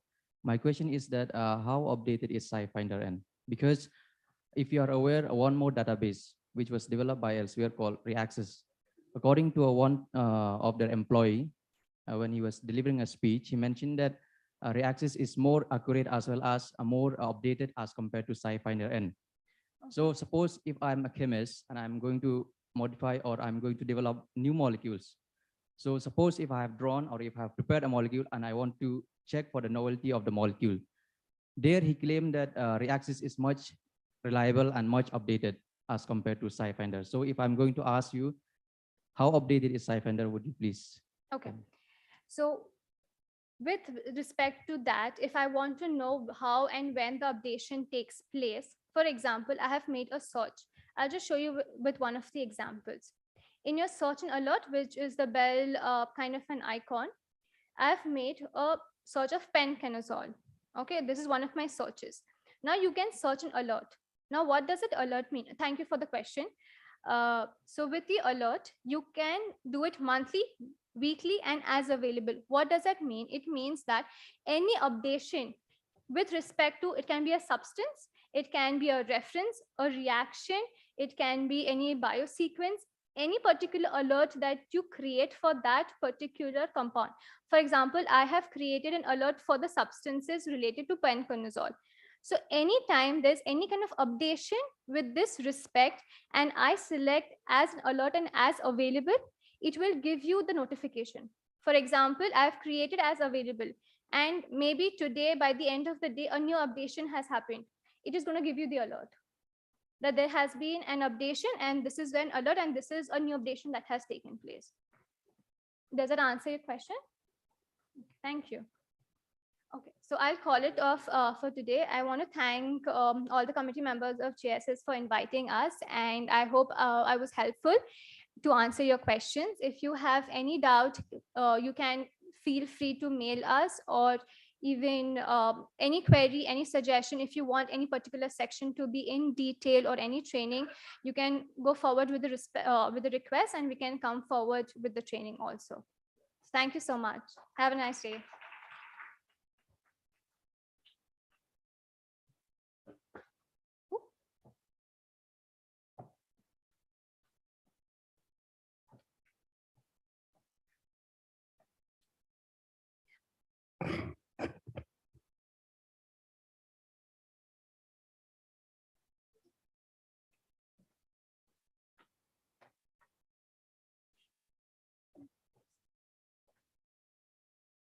I would like to thank you, Miss Nikita Karandikar from SciFinder.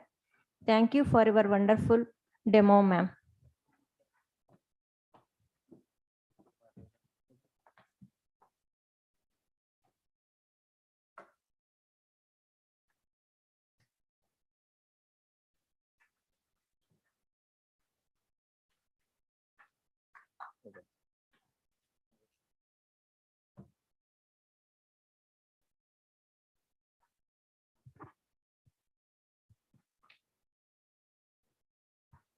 Now tea break for 10 minutes.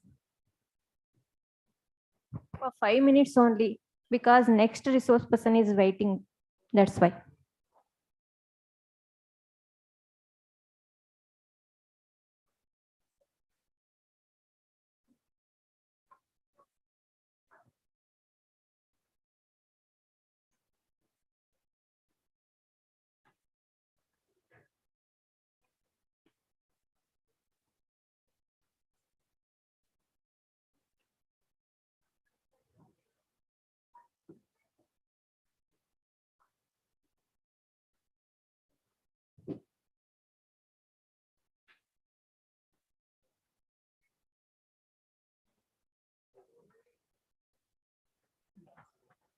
Till office ಯಾವ ವರ್ಷ ಇದೆ office 10 MS ಇದು ಅದು office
management.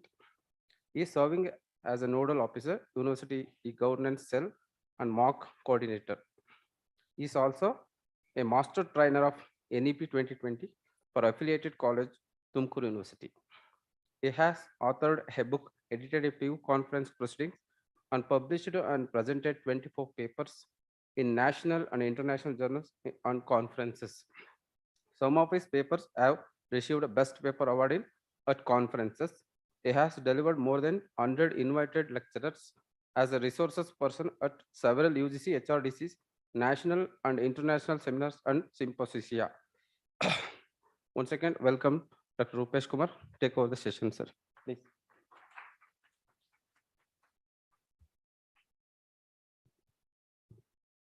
Ellargu namaskara. A very pleasant afternoon to one and all. Firstly, I express my profound gratitude to JSS group of institutions for giving me this opportunity to interact with such a galaxy of audiences.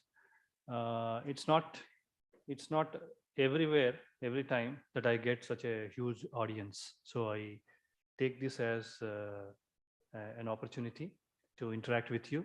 And my session will be a mix of presentation and a live demonstration. During live demonstration, you are free to use your device and practice along with me. So let's get started. My session will be on how to manage references in your scholarly writing. I see that the audience consists of faculty members, researchers, and even students who are budding faculty members and researchers. Therefore, my focus will be on giving you a rudimentary understanding of reference management, the most common terms that we come across in scholarly writing. Thereafter, we'll move on to referencing styles. I'll not bore you too much with theory, but I would rather prefer live demonstration. So the sooner I give you the basic understanding, the better. I'll move on to live demonstration. So firstly, I would like to start my presentation with a catchphrase, okay, which I often use. I mean, people who have listened to me earlier, who have seen my presentation, will be knowing this catchphrase, which I prefer to use freely. That's cite while you write, not after you write. Okay, so it's been a practice of academics, researchers, authors, that they do all the writing, they finish all the writing, and then at the end, they will have a huge pile of sources to cite, to use as references in their work. This will cost you dearer in your research career. Therefore, I suggest that with the help of the software tools we have today, the researcher's life has become easier. Therefore, you can focus on your writing, you can focus on your scholarly writing, content creation, your experiments, fieldwork, survey, data collection, analysis and interpretation, drawing inferences. At the same time, in your research journey, you can easily manage the references to the sources which you use for your writing. Of course, just before my session, I heard that you had a session on plagiarism detection, which will certainly help me a lot in taking you through this journey. So with the catchphrase in our mind, cite while you write, we'll begin this presentation. So this is on reference management in your research writing, in your scholarly writing, in your academic writing, whatever you call it. So let's focus on some fundamentals first. We need clarity on the fundamentals in reference management in research writing. The first term I would like to take up is citation. This we often come across in research writing, in academic writing.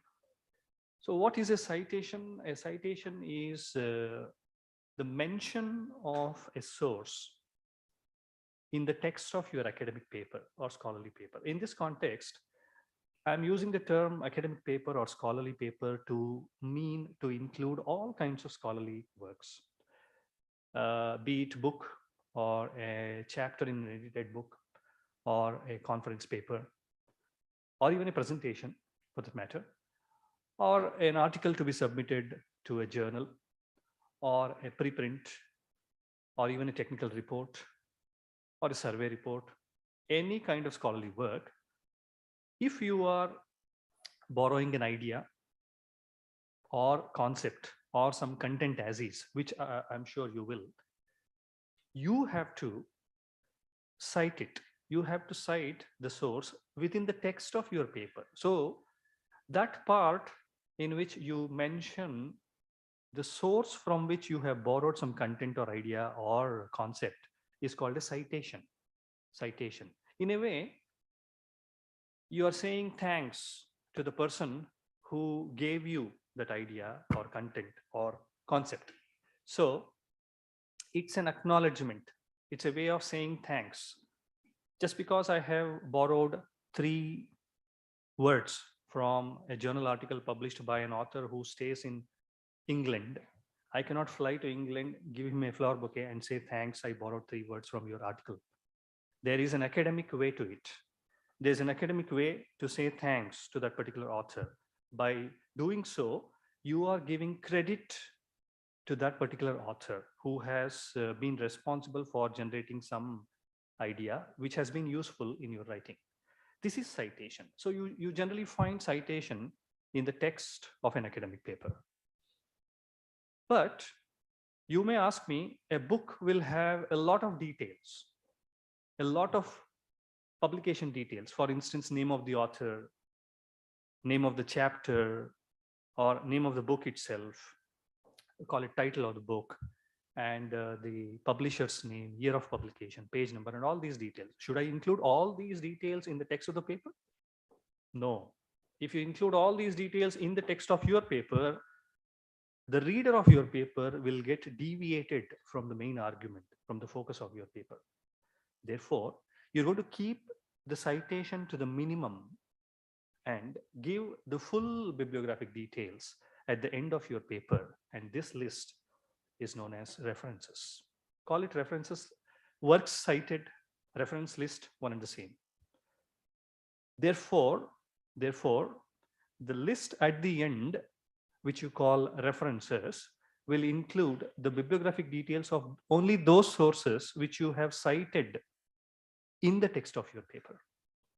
References. The third is bibliography. Many authors seem to be under the impression that reference list and bibliography are the same. No, they are different in the sense that list of references is very strict. It will include only those sources which you have cited in the text of your paper. If you have not cited a source, but you have been benefited by reading that particular source by way of strengthening your understanding, then you need to acknowledge those sources as well. But the thing is, you have not taken any concept, you have not borrowed any concept or content or concept or idea from that particular source. All those sources will be listed separately under the heading bibliography. Therefore, my dear friends, references and bibliography are different. They are to be prepared separately. And the last I would like to share with you is further reading. In many articles, in many books, you will find another list apart from references and bibliography called further reading. This includes the list of sources which the author might want readers to consult. Consulting means studying, reading. The consulting these sources which are listed under further reading may not be essential for the reader to understand the problem, understand the concept being discussed in this paper. But consulting these sources will certainly help the reader in extending the horizon of knowledge, extending the understanding or the depth of knowledge in that particular area. Therefore, many authors make it a point to provide a third list called further reading. There's absolutely no difference in which in the way in which these lists are formatted. Therefore, unless you see the heading, you will not be able to differentiate whether the list is references or bibliography or further reading. So I am sure by now you must have got some clarity on the meaning of these terms and the subtle differences among them. Let's move on. How to decide? Of course, after you see the whole flow chart, this may seem quite childish, but certain small acts will strengthen our understanding, will sharpen our understanding. Therefore, I have prepared a flow chart. Let's say in your academic writing, in your scholarly writing, you have a source. When I say source, I mean a book or a journal article or a conference paper which you are using, and you are noting down a part of it, using that content as is in your notes in your paper, or you are paraphrasing it, you are using it. Even then, the idea belongs to the other person who has created it. Therefore, it's your ethical responsibility to cite it. Let's say, take a source, put a question on it. Have I borrowed any content or idea or concept from this particular source? If your mind says yes, then you have to locate what have I borrowed and what have I made use of in my article, in my academic paper. Look at that appropriate location, find out that spot and cite it. Cite it at that particular part and take all the bibliographic details, add the entry in the list of references at the end. This is number one. Scenario number two, take a source, put a question. Have you borrowed anything, any content or idea or concept from a particular source? If your answer is no, I have not borrowed.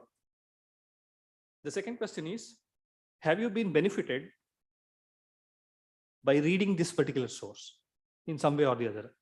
Have you been benefited? If your honest answer is yes, then it becomes your responsibility to acknowledge this source as well. It might not have helped you in borrowing any content or idea for this particular paper which you are writing, but by way of by reading it, by studying it, your understanding has been strengthened. You got better clarity. Therefore, prepare another list called bibliography. Remember, you have not cited this. You are not supposed to cite it because you have not borrowed anything. Okay. This will remain a separate list called bibliography. And thirdly, you have not borrowed anything. You've neither consulted, but you feel that the readers of your paper will get better understanding. Their knowledge will get extended by reading some sources.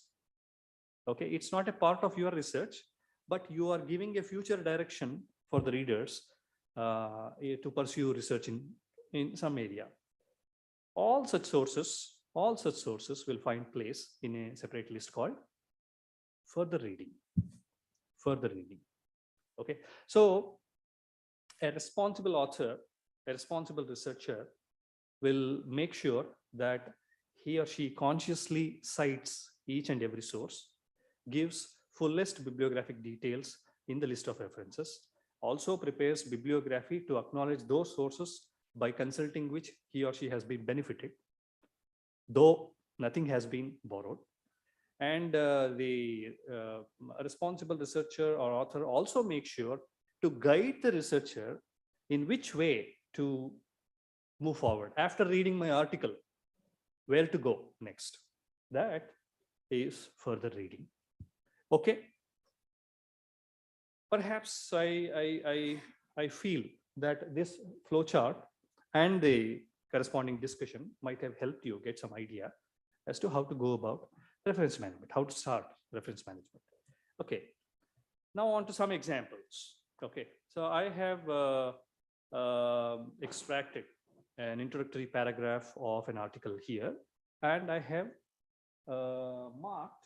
marked some parts in red colored rectangles, just to help you understand that they are citations. They are citations. Okay. Now comes a question. Okay, what are the elements I find inside a citation? What are the elements I can you observe and tell me what are the elements do you see inside the parentheses, inside the brackets? Yeah, that's correct. Authors' names. Okay. Yeah, great. Year of publication. This type of style of citing is called author date style. Author date style. Some of the styles follow this format. Okay, I'm going to later I'm going to list some of the commonly used referencing styles. Call them referencing styles, citation styles, one and the same. Bibliography styles, one and the same. So I see author and the date, meaning year specifically, year of publication of the source from which you have borrowed something. This author has borrowed something. Okay. At the bottom, you see something that's different from the first three citations which I have marked. Okay. I see first four, I mean, Love et al. And NG et al. Okay. This particular et al. Okay, is an abbreviated form of et ally, et meaning and, ally meaning others and others, which means if there's more than two authors in a work, then instead of mentioning all the authors' names, you take the first author's name, first author's last part of the name. Here, whatever names you see are the last parts, rightmost parts of the name. Okay, first author's name and et al. With it. Okay, so that's because that particular style says if the number of authors is more than two, then go for this kind of citation. Okay, in the next slide, let me also show you something that is different. Okay, yeah, if you observe this particular citation, okay, what difference do you see? What difference do you see? Let's compare these two. What difference do you see between these two?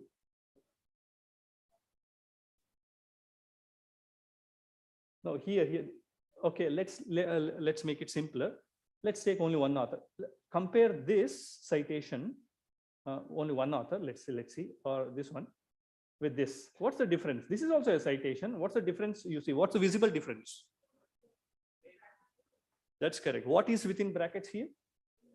Only the year of publication. Okay, whereas the author's name is open. Okay, you will find this type of citation as well. Okay, very commonly. How is this different from the other citation? The other citations are fully parenthetical.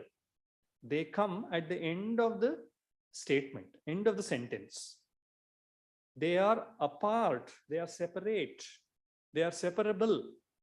Okay, if I remove, in case I remove this whole part in brackets, it does not make any impact on the meaning of the sentence preceding it. Do you agree with me? It does not make any difference to the meaning of the sentence preceding it. Whereas if I remove Roberts 2000 and read the sentence, will it be complete? No. So there are some kind of citations which are an integral part of the narration of the author. Narration. They are part of the narration. If you cut them off, then it impacts the completeness of the meaning of the statement of which it is a part. Therefore, these citations are called narrative citations. The others are parenthetical citations. They come at the end, after the statement. Parenthetical citations in no way affect the meaning, affect the narration. Okay, so these are called narrative citations, narrative citation, or inline citation, or running citation. It forms an integral part of the narration of the author. Okay, fine. Now you're starting to pay attention to the details. Oh, there's much to it than I had expected. Fine. So let's move on. If I see the list, I see the references Okay, can you tell me in what order this has been arranged? Alphabetical order of the name of the author, specifically the first author, the last part, rightmost part of the first author's name. Okay, this is references in a particular style. We'll talk about the style in a little while from now. This is bibliography, absolutely no difference in the arrangement, in the formatting, and this is further reading. Okay, no difference. But the only difference you see is in the heading here in this list. But if I remove the heading, in order to make out whether it is bibliography or reference, you may have to see whether the sources have been cited inside the text or not. If they are cited, then the list can be called references. If they're not cited, then you can call it bibliography. Okay. Now, coming to the styles. There must be some format. By now we understand that there must be some style, some format in formatting the citation, some style in formatting the citations, giving the references, bibliography entries. These are some of the commonly used, internationally accepted citation and referencing styles, but I'll rather move on to the next slide, which is more informative. Yeah, okay. So American Psychological Association style, APA in short, is used commonly in psychology, originated in the field of psychology, later accepted, widely used in all branches of social sciences, even some health sciences. Okay, some fields of health sciences prefer American Psychological Association style, APA style. I'll just give you the gist of it as far as the citing and referencing is concerned. Okay, they give you full formatting, how to format an academic paper. There are style manuals. There are style manuals giving detailed guidelines, prescriptions on how to format the different sections of a paper. But of that, I am focusing only on one part, which is citing and referencing. Okay. APA, parenthetical. Yes, what I showed you as an example is APA. Okay, American Psychological Association. Parenthetical citations, usually following author, date, if you know the page number, 3 elements in the citation. And at the end, the list you give is called references. Whereas we have Modern Language Association style, MLA, which is widely used in languages, humanities, liberal arts.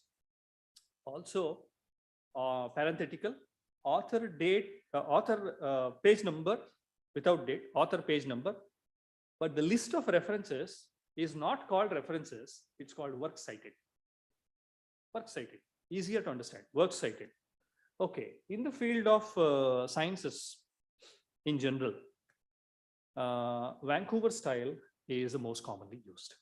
Vancouver style is different from APA and MLA in the sense that the citation you find in the text is not textual like APA and MLA, rather it is numerical. You will find numbers in parentheses. Okay, and the list is called references. Similarly, we have Oxford, Harvard, MHRA. Okay, apart from these styles, some journals, some book publishers follow their own style. They might not have adopted these styles. Some journals are in existence since centuries. They have their own in-house styles. They follow their own style. Therefore, when you want to submit an article to a journal, please study the submission guidelines, in which one of the important guidelines is formatting guidelines. Okay, formatting guidelines, which will include how to cite, how to give reference. Okay, fine. So apart from these styles, there are certain in-house styles which publishing houses have evolved over a period of time.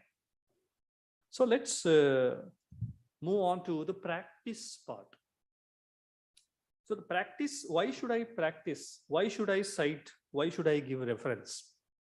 Naturally, you will have a question as a writer, as an author. You will have this question. I have some reasons. Number one, most importantly, it is the ethical responsibility of an author to acknowledge the creator of each source from which the author has borrowed some idea or content and made use of that content in his or her academic writing. It's ethical responsibility. Number two, it's also important for the reader of your paper, reader of your article, to distinguish between the ideas which you have generated on your own and the ideas which you have borrowed from other sources. It's important to distinguish, clearly distinguish. Therefore, please do not hesitate to cite each and every source from which you have borrowed even a minute detail. Some authors seem to be under the wrong notion that if my citations are too many, if the list of references in my article is too big, then the reader of my article might get a wrong impression that this fellow has only compiled from other sources. He has not contributed anything original. That's wrong. Even compilation is an art. Even compilation is an art. If compilation were not to be revered, then review papers would not have occupied prime position in the scholarly world. Review paper. It's easy to write evidential papers. It's easy to write empirical papers. It's difficult to write review papers. Please keep this in mind. Review needs in-depth reading, in-depth understanding and interpretation. Therefore, please freely cite each and every source and give fullest bibliographical details of each source. Okay, do not hesitate. Thirdly, by doing so, we are contributing to good research or writing culture as a community of scholars, academics. We must engage in responsible citing and referencing. And most importantly, citing and referencing will save you from the charges of plagiarism. Will save you from the charges of plagiarism. Okay, even the plagiarism detection software will condone. Okay, oh, if you have given a citation, if you have given appropriate reference, then it will not be considered as plagiarism. Okay, lastly, by citing and giving appropriate reference, you are creating impact for the other researcher. And as a community, if we do citing and referencing, then we are creating impact for our research mutually. Okay, you cite my papers. Okay, if it is appropriate to your research, you cite my paper. You are giving one citation to me. You are attributing one citation to me. That means I have a piggy bank. Instead of I myself putting 1 rupee coin in my piggy bank, someone else will come and put 1 rupee coin in my piggy bank. That's citation. Okay, so your piggy bank will grow over a period of time.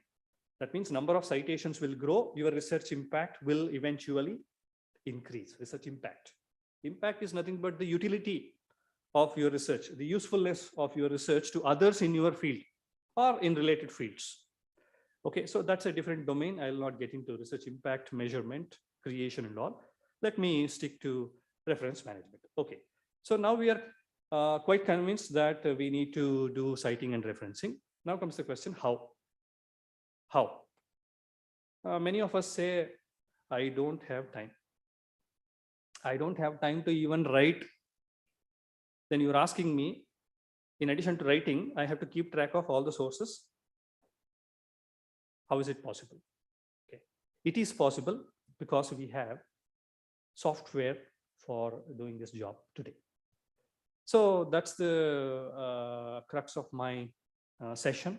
I'll be demonstrating one such software, a user-friendly, a beginner-friendly software, which is not as intimidating as other software which I have listed here.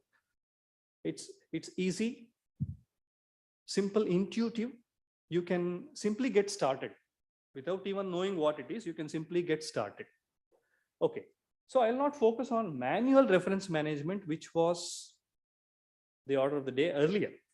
Today, we focus on software assisted reference management, in which the software will take care of capturing, saving the bibliographic details and helping you use the bibliographic details in the form of citations and generating references in as many articles as you want to write. Okay, so let's see what are the commonly used reference management tool, meaning software. There are online referencing services as well, but I'm not going to touch them. I'll focus on independent software which you can install on your computer and start using. So Microsoft Word, as you may be knowing, has inbuilt citations and bibliography feature. You may be aware of it, but you may not be knowing how to use it. My presentation has got step-by-step screenshot as to how to use this tool. I will not be spending time in demoing this. Rather, I'll focus on a more full-fledged reference management software called Zotero. So the second is Zotero, which I will be demonstrating today. And we have Mendeley, Jabref, Citavi, RefWorks, EndNote, commercial. Okay, commercial, you have to pay, buy, use.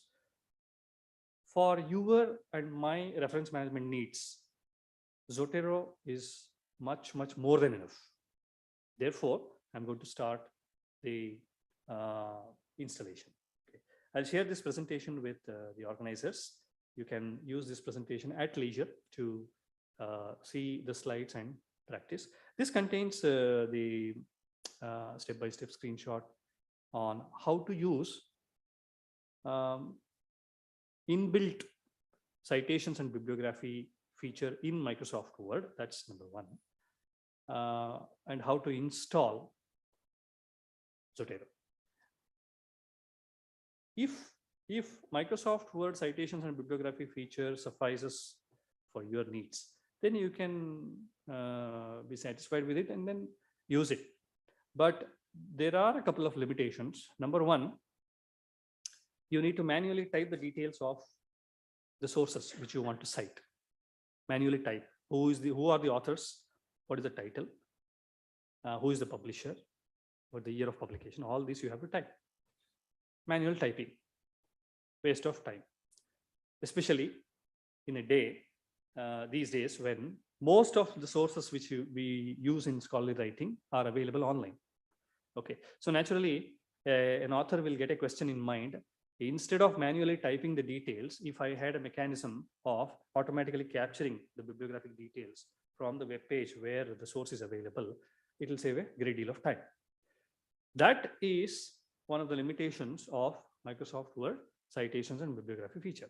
The second is no dynamic updation of styles. These styles which I listed in an earlier slide, they get updated every now and then. For instance, APA is in its 7th edition. Supposing I'm using Microsoft Word 2010, I may be having APA 5th edition or 6th edition supporting. But my supervisor says, and my journal says, use APA 7th edition. I don't know how to format. So in such case, Microsoft Word citations and bibliography feature becomes outdated. You cannot use it. If you use Zotero, software like Zotero, the styles are automatically updated as and when new editions are released. That's the advantage. So in order to overcome these two limitations, we'll use a full-fledged software. One such software is Zotero, which is free, which is open source. If you are good in programming, if you want to make a contribution to Zotero, you can as well download the code, source code, and compile your own version of Zotero. Okay, fine. So Zotero can be downloaded from zotero.org, which I'm going to do now. I'll skip the presentation. Okay, so let's move on to the demo. Okay. Let me use Google Chrome for this purpose. I'll go to zotero.org. You can do along with me if you have a device. This is the home page. This is the home page of Zotero. You have a red download button. Let's go to download. There are two downloads. You'll find two downloads. Okay. First, you're going to download Zotero 6 for Windows, which you will install on your computer as a software. Let's do that. Let's download. It's about perhaps 50 MB. Okay. So it's downloaded. Let's open it. The installation is pretty straightforward. The only thing you have to ensure is at the time of installing Zotero, please close Microsoft Word. Okay, don't keep it open. That's a caveat, that's a warning. Fine, so let's install, double click. The installer will start. No twists in the installation, no complex configuration, nothing. Just you should know how to click on the next button. That's all. Okay. Yeah. So I'll go for standard installation. I will not get into customization. I'll say install. That's all. So Zotero will get installed, and an icon you will find on the desktop. Let's see, once the installation is completed, you'll find an icon on the Z icon on the desktop. Yeah, there it is. Here you get it, Z icon. Okay, this is Zotero. And the installer, if I click finish, the installer will close and Zotero will be launched for the first time on my computer for the first time. When Zotero is launched for the first time, a plugin will be installed. Okay, a plugin will be installed in Microsoft Word, which means that you will get a separate menu, an independent menu for Zotero in Microsoft Word. Okay, let me just check now. Okay, let me go for a blank document. This is before. I have not launched Zotero yet for the first time. This is before I'm launching Zotero for the first time. Okay, so just have a look at the menu. Okay, menu items we have here. I'm going to close Word. So I'll finish the installation and I'll open Zotero. Let's see.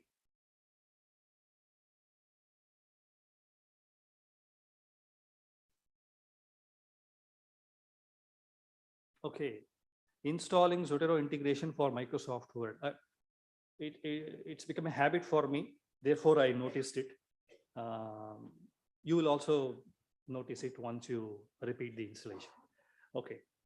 On this computer, you have installed Zotero software. And the default browser on this laptop is Microsoft Edge. The browser has opened and now it is hinting you to install something called Zotero connector. Zotero connector. I'll deal with this later, a little later. First, let's get acquainted with Zotero software. Okay, I'm going to close this. Zotero is open. You can see this is Zotero. There are three parts. Apart from the menu at the top, there are three parts. The left pane contains my library. Okay, this is where you organize your references, classify the references according to your convenience. Let me give you an example. You are a research scholar who is writing PhD thesis. Okay, let's say your PhD thesis has got 5 chapters. 5 chapters. The list of references will appear at the end of each chapter. The list of references will appear at the end of each chapter, meaning the sources which you have cited in chapter 1 will be given as a list of references at the end of chapter 1. So on, chapter 2 references, 3, 4, 5, and so on. So for the purpose of my convenience, I'm going to classify. I'm going to store all chapter 1 references in a folder, chapter 2 references in another folder, chapter 3 references in another folder. I'm using the word folder. Synonym for folder in Zotero terminology is collection. So let's learn how to make collections. Simply click on this folder icon and make a new collection. Let's say PhD chapter 1. This is my collection, one collection. In this collection, I'm going to save all the sources which I'm going to make use of in chapter 1. Okay, I don't know in advance. As and when I go on writing, reading, writing, collecting the literature, then I will start saving the bibliographic details, publication details of those sources in this particular folder. Similarly, I can have any number of collections. Let's say, in the interest of time, I'm going to say 2, which means chapter 2. Okay, 3, 4, 5. And my university expects me to write and publish some articles in journals as well. So I'm also writing parallelly an article in a journal to be submitted to a journal. Let's say article 1. In this collection, I'm going to store all those sources which I'm going to make use of for article 1. Article 1. Okay, fine. That's about collection. Now let's open Microsoft Word. Let's see if there is any change, if there is any addition in the menus. Okay, let me open a blank document. Okay, do you see any addition in the menus? Yeah, okay. So Zotero, yeah, there comes Zotero. Very easy. You have got a handful of buttons here. Add or edit citation, add note, add or edit bibliography, document preferences, refresh, unlink citation. When you are done with the preparation of article, you can even unlink the citation. You can say, Zotero, enough, I have done, you have done your part, now you can go. So you can unlink the citations if you need.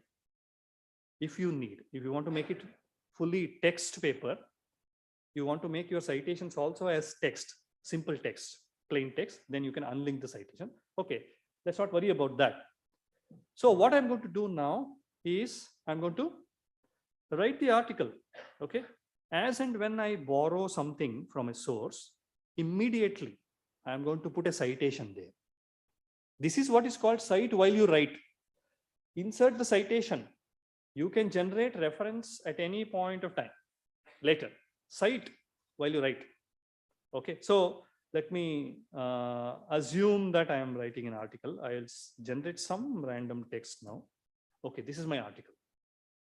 Okay, I generate some random text. Now let me just show you for the purpose of demonstration. Let me just mark some points. Let's say this statement I have borrowed from source number 1. Source number 1. Okay. So I'm going to make it red. Okay, just to demonstrate. Let's say this is source number 2. Here I have borrowed source number 2. I'll use a different color, say green. Okay. Now, how many borrowed content I have? How many? 2. 2 different sources. I mean, 2 different sources. Now I need to cite. When I need to cite, I need to decide in which style I have to cite. In which style? Let's say for the purpose of demo, we are using APA style, which I have already shown in a couple of examples in earlier slides. Okay. I have already downloaded some articles. Today I got to know about Zotero. I was not using Zotero earlier, but I have a lot of PDF files which I have already downloaded. These PDF files are related to my research. I want to bring in the bibliographic details of these PDF files. I cannot go in search of them. I'll make use of Zotero for that. So let me just show you how to add, first, how to add downloaded content, downloaded articles into Zotero so that Zotero will automatically fetch the bibliographic details for you. Okay, you need not worry. Just add the PDF files. It will fetch the author's name, the title of the article, the name of the journal, volume number, issue number, pages, DOI, everything. It will fetch. Okay, so let's do that. So as long as you want to work with Zotero and related tools, you have to keep Zotero open. Okay, keep it minimized and you can work with related tools. Now we know one related tool. Now I have Zotero software on one hand. On the other, I have Zotero menu in Microsoft Word. two things. Okay, they work hand in hand. Okay, so let's do that.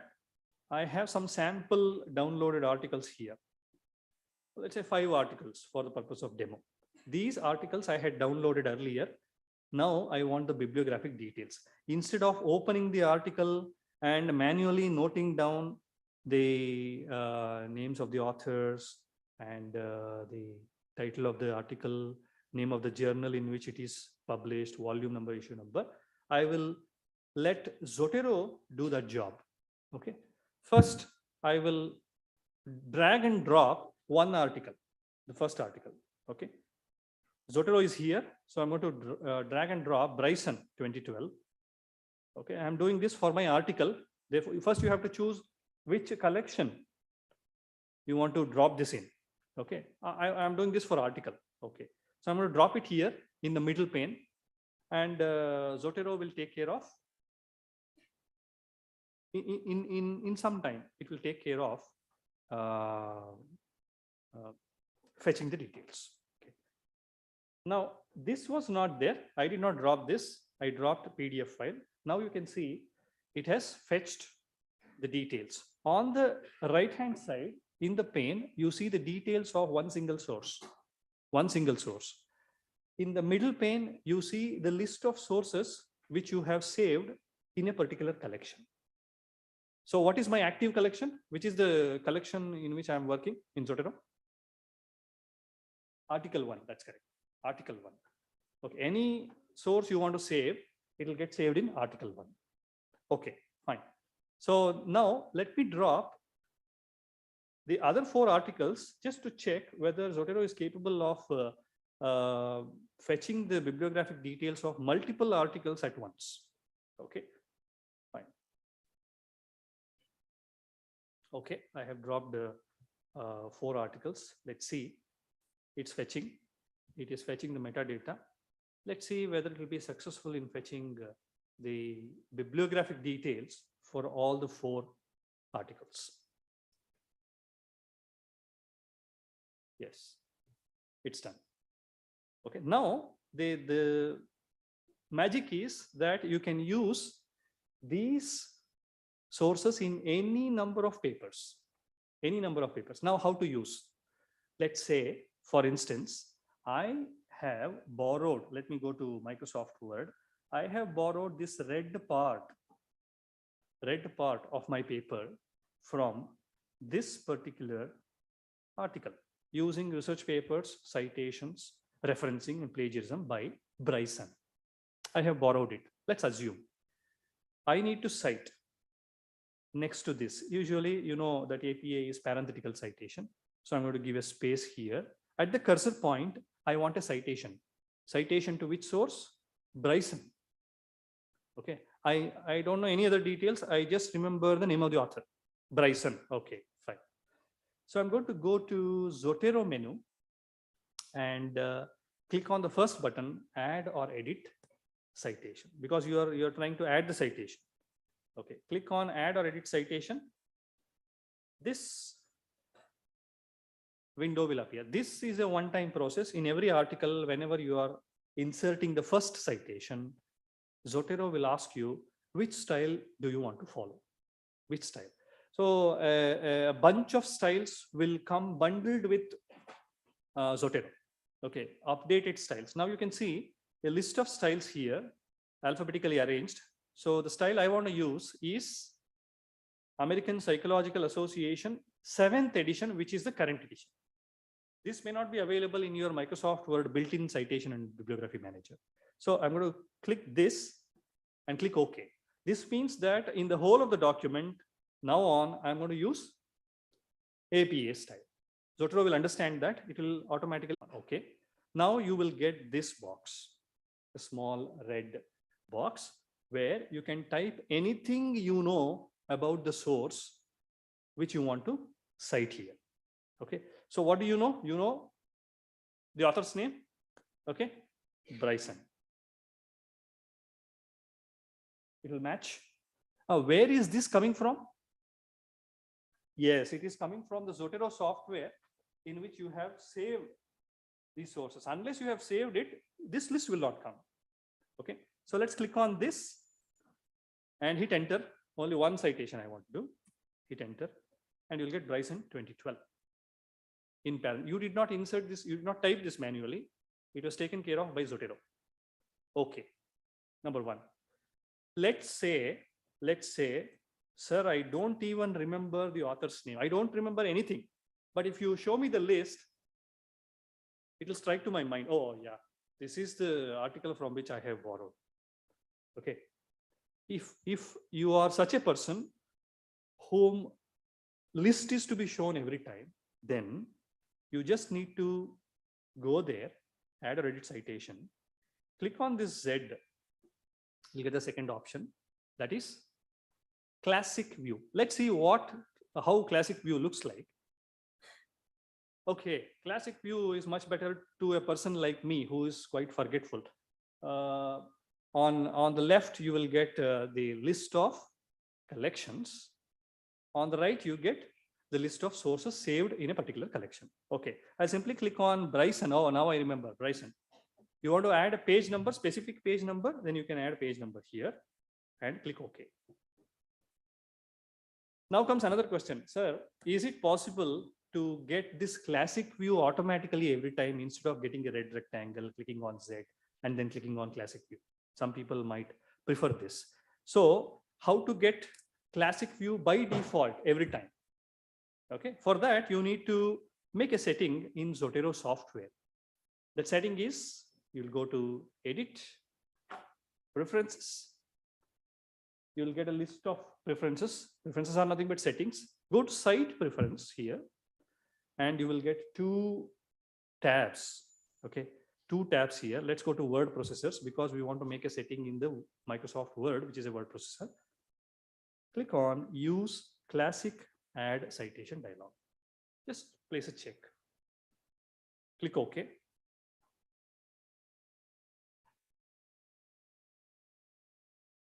Now let's see how this dialog box will appear. If I click on add or edit citation, I'll directly get classic view. Okay, if this is more convenient for you. Okay, so I'll click on the source which I want to cite. I'll click OK. Fine, right, sir. One citation I have inserted. Let's say your article has 10 citations. Your list of references also should have 10 entries.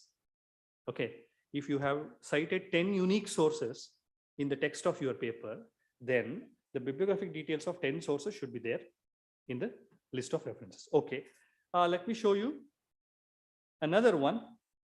Okay, so this I have borrowed, let's say from Sergiadis. Okay, but I want to make this a narrative citation.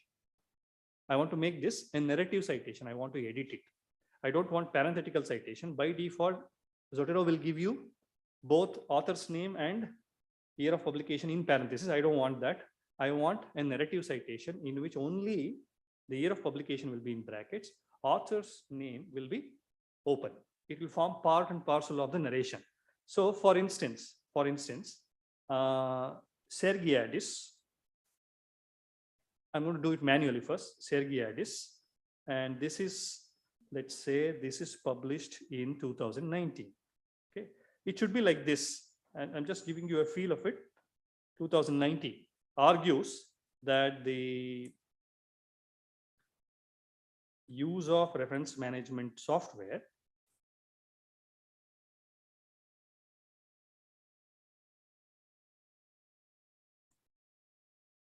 enhances authors' efficiency in scholarly writing. For instance, this is an argument made by the author, which I want to use in my support, in support of my paper. I'm doing on the same, let's say.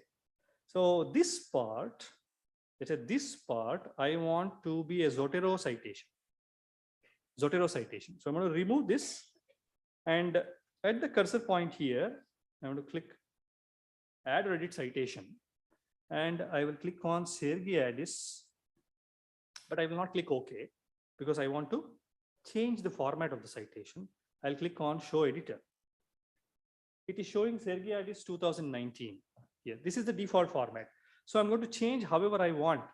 For instance, I'm going to remove this comma and add an opening bracket here. If you want, I mean, some authors have the habit of keeping the citations in boldface. Okay, you can also do that. Okay, bold, italic, underline, whatever you want. I click OK, and I get this. This is not text. This is a citation, Zotero citation. Okay, fine. So parenthetical citation at the end of the statement and running citation wherever you want. You can invert this statement. For instance, the use of reference management software enhances author's efficiency in scholarly writing, argues Sergiadis 2019. It can be like that. Okay, fine. So let's say n number of citations I have inserted. At the end, you have done cite while you write. Now at the end, okay, so let me go to the end of the article. At the end, you're going to, let's say, references. And after references, I need how many entries? 2. Yes, bibliographic details of 2 sources. So I'm going to click add or edit bibliography. Okay. It will take care of, let me just see here. It will take care of inserting the reference entries in the style which you have chosen. APA 7th. Okay, fine. Supposing you want to change the style, you can use document preferences and it will give you the list of styles. You can go for any other style you want. Let's say Modern Language Association 90 MLA. Let's click on OK. And it will dynamically reformat the citations and the references. This is first part. I have shown only downloaded articles. The second part is I have so many online sources. I keep visiting so many web pages where I find scholarly sources. I want to capture the bibliographic details of these sources and save them in Zotero so that I can use in my writing.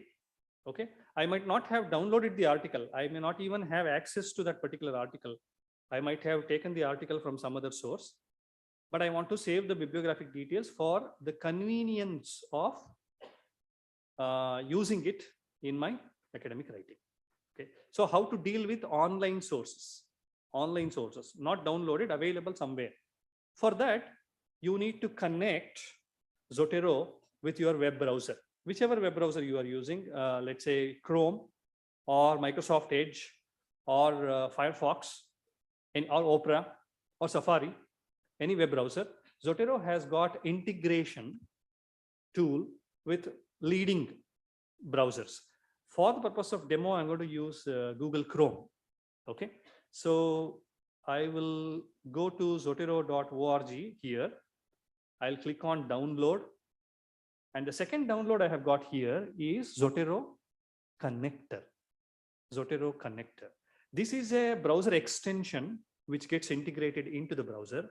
Whenever you visit a page where details of a book or a journal article or a conference paper or any scholarly source is available, Chrome will give you a button here at this place. This is called Save to Zotero button. If you click on this button, all the bibliographic details will be captured and they will be saved in Zotero software. Bibliographic details. Okay, let's do that. Let's click on Install Chrome Connector. It will go to Chrome Web Store where all the extensions will be available. You can click on Add to Chrome. Yeah, so you can click on Add to Chrome. It will download the extension file. It will ask your permission. Add extension. Yeah, okay. So let's add extension. Keep your eyes here in this part here. Zotero Connector has been added to Chrome. Now you got this button, but Chrome has a very weird behavior. Once you install an extension, it is showing now. If I close this, it is hidden. Okay, not that it's not there, it's hidden. You have to pin it. You have to pin this extension in order to make it visible all the time. So let's click on extensions here. and let's pin this Zotero connector, pin, and you get this here. And now onwards, whenever I visit a page where details of some source is available, then it will fetch automatically. Let's try this with Google Books. I mean, I want to capture the details of a book. Google Books. Okay, so since we are talking about scholarly communication, let me try with some book on scholarly communication. Okay, so let's try this. This is Reassembling Scholarly Communications, History is something, authored by 2 authors in the year 2020. Okay, let's click on this. Okay, let me click on this Z to say thanks. Okay, you have installed Zotero connector. Got it. Fine. Now, let me click on this. Let the details of this book get loaded. Let's see what change happens in that particular, the appearance of that particular button. Do you see any change there? It's resembling a book, correct? This means that Zotero has detected the presence of the bibliographic details of a book on this page. So let me click on this, and the details of this book will get saved to your active collection in Zotero software, article 1. Okay, fine. Let me go back there and see there. Reassembling Scholarly Communications, Histories, Infrastructures, and Global Politics of Open Access. But you need to see on the right to ensure that all the essential details have been captured. Sometimes Zotero may miss capturing some important detail. For instance, let's say place of publication. It's important. It's not there. So let me click. I know that MIT is in Massachusetts. So let me go for straight away entering it without even looking into the book.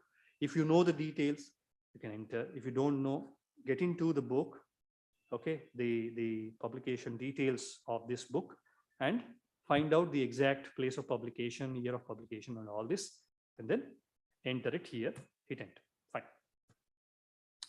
Okay, I have captured the details of one source. Now, this particular source can be used as a citation and reference in as many papers as you want, once you have captured it.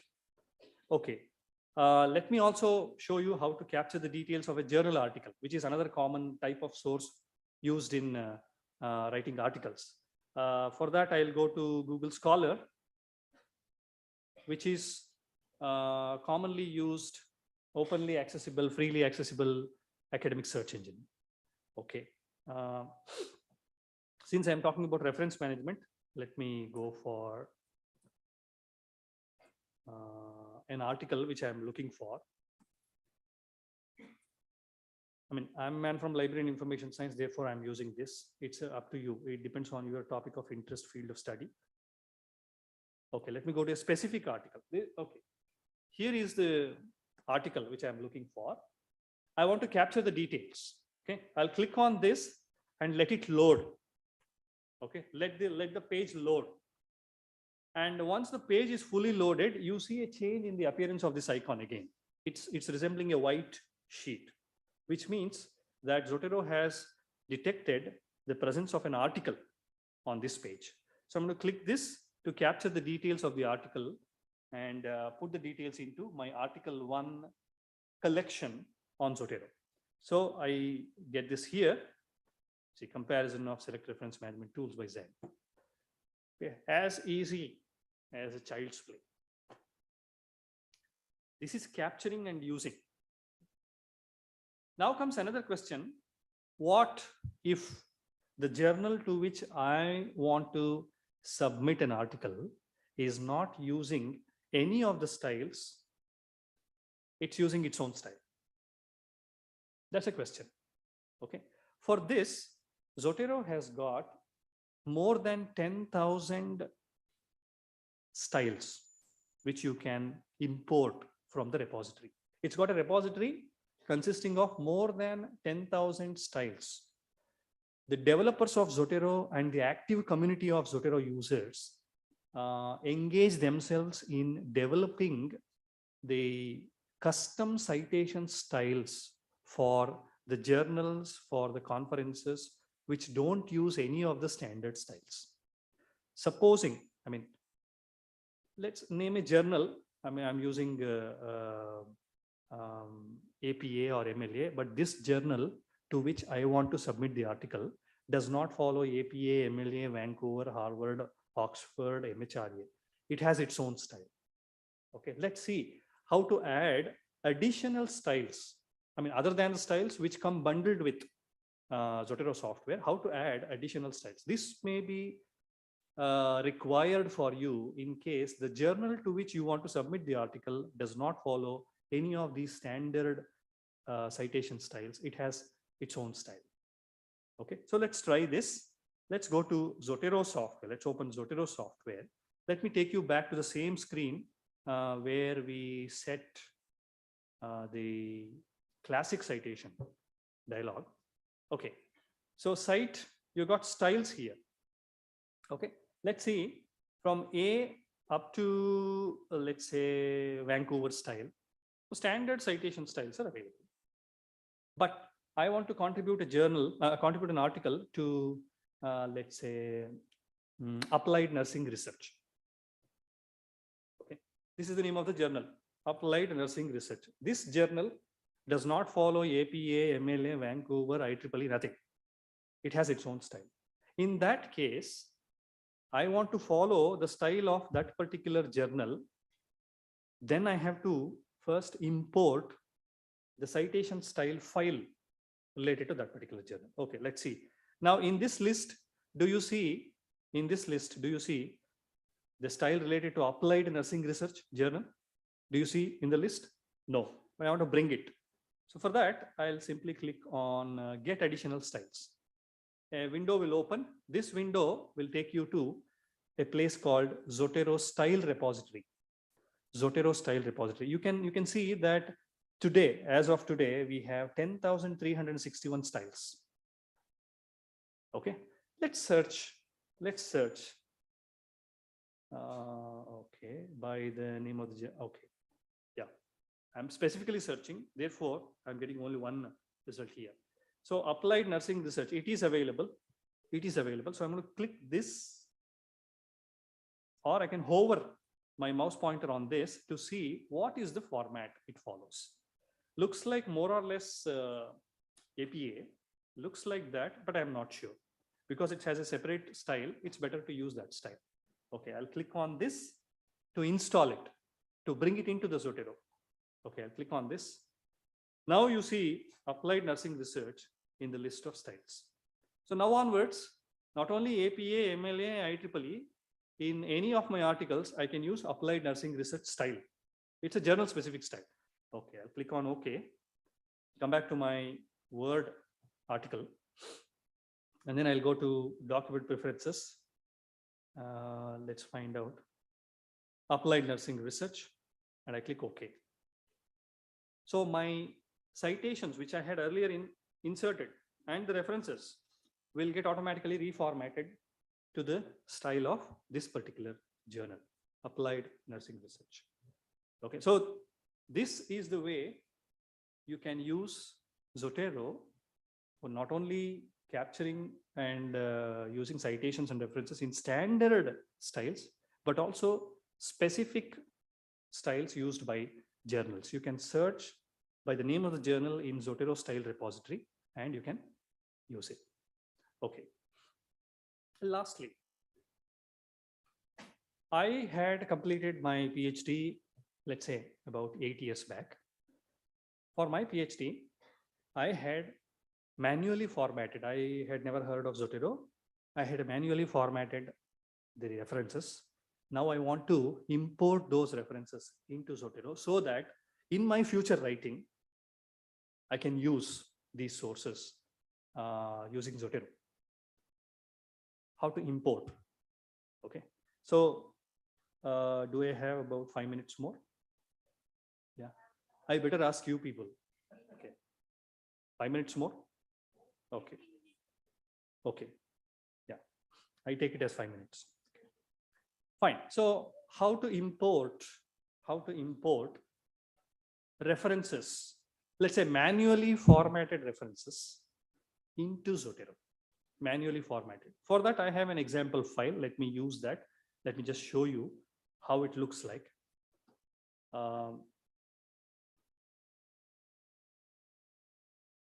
Okay. In fact, I was ready for 3 types of import. I will see your enthusiasm after I demonstrate this, and then I'll decide. Okay. First, I will show you manually formatted references. This is a list of references which I had manually formatted. Now I want to import these references into Zotero so that I can use in any number of articles. Okay, the advantage of importing into Zotero is that you can use it in any number of articles in any style. Okay, that's the advantage. That's why I think you can and you should import manually formatted references into Zotero. Okay, for that, I'll go for a common man's approach. I'll Google. Okay, but I'll give you the search term, what you need to Google and what you need to do. I'll just guide you. Okay, I'll just go to google.com and I'll Google importing formatted bibliographies. Okay. Okay. So I get a result from the Zotero website here. From the Zotero knowledge base, I get an article which will illustrate, which will guide me as to how to import. Okay, I'll click on this. And manually formatted bibliography, please note, manually formatted, it's a plain text bibliography. So there are 3 methods here: citations, insert, how to import citations inserted using another reference manager. If you are using something other than Zotero, you want to switch to Zotero, then how to bring all those saved references from another software, software X, into Zotero. That is first method. The second method is if you have been using Microsoft Word built-in citation and bibliography manager for managing your citations and references until today, and today you resolved to switch to Zotero, then if you already have documents in which you have used built-in MS Word feature, how to bring those details into Zotero. Okay, this is second method. The method I am talking about is the third method: plain text citations and bibliographies. Plain text. You have manually typed everything. You have formatted everything. For that, it's very easy. You have a bulk of references. Therefore, I will not go to this method, add item by identifier. It will take time. It's time consuming. So I'll go to this site, anystyle.io. I'll go to this site. I'll simply copy and paste the manually formatted references in this box. Okay, so let me open that Word file. Yeah, here I have, let's say 1, 2, 3, 4, 5, 6, 7, 8, 9. 9 references I have. So let's copy this and let's copy it and paste it here. Okay, remove the extra line space. Now you see that this site has already detected that there are how many? 9 references. So you're going to parse it. Parse it meaning split it into individual elements: author's name, year of publication, the title, everything. So let's click on parse 9 references. Okay, it will give you element by element.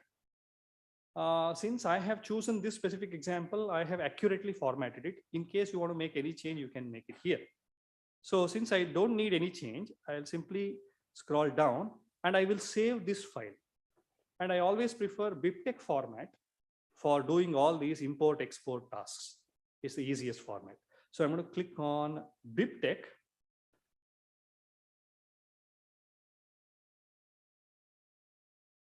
Or I may have to right click. Oh yeah, okay, fine. I have to allow.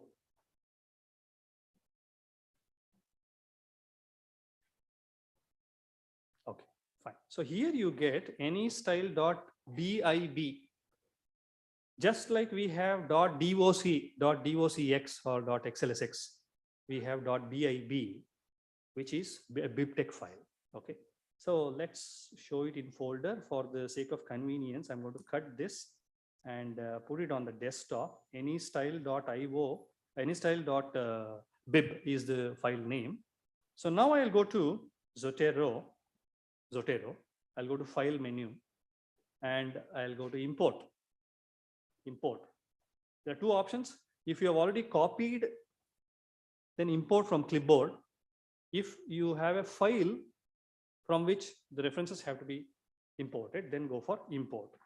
It will ask you whether the file is BibTeX or Research Information System, RIS, or Zotero RDF.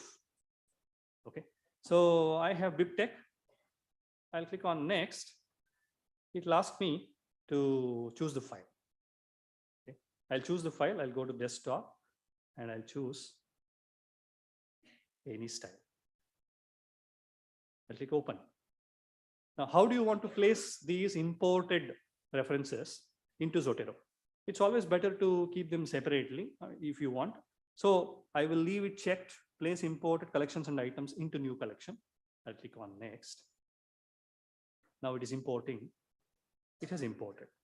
Okay. It has imported these 9 citations, 9 references. Now you can use these 9 references in as many articles as you want, as many papers in your PhD chapter, everything. So I can rename this whatever I want. I can rename this collection any style. Okay. This is not a meaningful name for me. So I can rename this whatever I want. Okay. Fine. So this is how you can import manually formatted references into Zotero. I have already told you the advantage. I have also told you that there are 2 more methods, perhaps with the intention of not boring you anymore. I'm going to conclude here. There are 2 more methods, which I have already told you. By visiting this particular page, you can practice. Okay. If you are a user of built-in Microsoft Word citation bibliography feature, method 2, you can use. Method 1, if you are using Mendeley or some other reference manager, today you want to switch to Zotero because of its simplicity, you can use the first method. Lastly, I also would like to tell you that if you've got PDF, you want to study, you want to make a review of literature, then Zotero will help you in that also. Let's say if I open a particular file, it opens right within Zotero, and you can make a note. You can make a note of the important part. You can annotate, you can highlight, you can do everything, and the notes will get saved in your Zotero. Let's say one particular section I want to use in review of literature. Okay. Let's say this particular portion I want to use in the review of literature. I can make a mark. I can also insert a note. Okay. So you can, for this particular portion, you can make a note. Use this in literature review, something like that. You can make an exhaustive note for the purpose of demo I'm showing. So this note will get saved. Whenever you open this PDF file, this note will get saved. You have highlighted, you have even annotated. That means you have added a note, and you have given yourself a hint in which section of your article, in which chapter of your PhD thesis you want to use this portion. Okay, so even annotation feature, notes feature, and tags feature, you want to further organize it by keywords, descriptors, subject descriptors. You can add tags to each article which you have saved here, each reference which you have saved here. Okay, so Zotero offers you much more than what I can cover in an hour and a half. Okay, so I have just initiated you into the world of Zotero, and I think you can travel solo from now on. Okay, so if you need any help, you can email me on as to how to use Zotero and how to format references, citations. how to use, let's say, knowledge maps in literature search. Okay, that's the trendy method. Perhaps that can be covered on some other occasion when I get a similar opportunity. Thank you very much for listening to me, for being with me in this journey. I'll go back to what I said in the beginning of my presentation. The intention of this presentation and demonstration is to help you adopt cite while you write method. Okay, so not keeping a huge pile of sources to the end of your research writing, not knowing where to cite what. Okay, so you should not be clueless. It's okay if you are clueless in the beginning of your research journey. You should not be clueless at the end of your research journey as far as citing and referencing is concerned. So that's the only intention. So I profusely thank JSS Group of Institutions for giving me this wonderful opportunity. And I can see, I could see a spark in your eyes while you were learning about Zotero. So I have got what I wanted from this session. Thank you very much. You can reach out to me at my email address. My email address is available in the presentation. Thank you.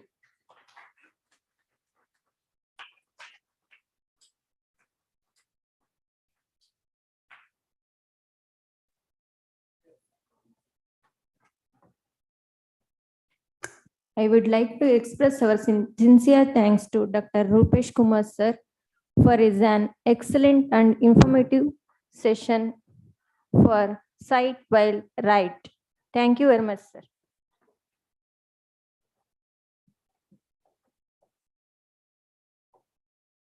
Thank you so much for coming.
To improve the golden moment of opportunity and catch the good that is in our reach is the great art of life.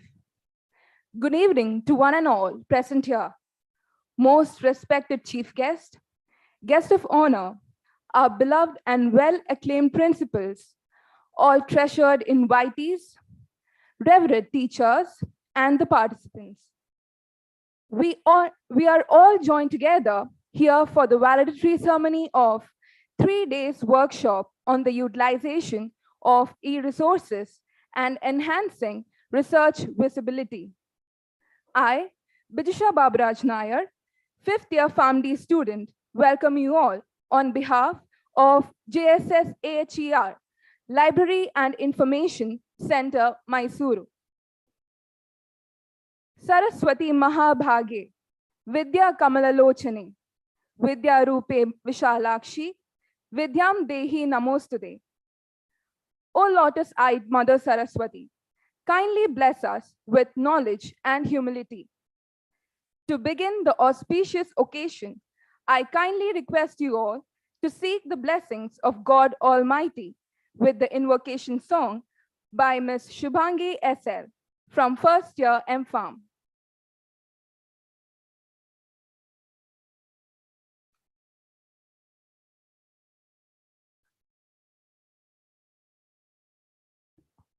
Good afternoon, one and all. Divya tejadi moodi bandiha Sharadambege vandane. Divya tejadi moodi bandiha Sharadambege vandane. Koti ravi samaprabheya devige Shatakoti abhinandane. Bhavya nadina bhuvana sundari Bharati bhuvaneshwari.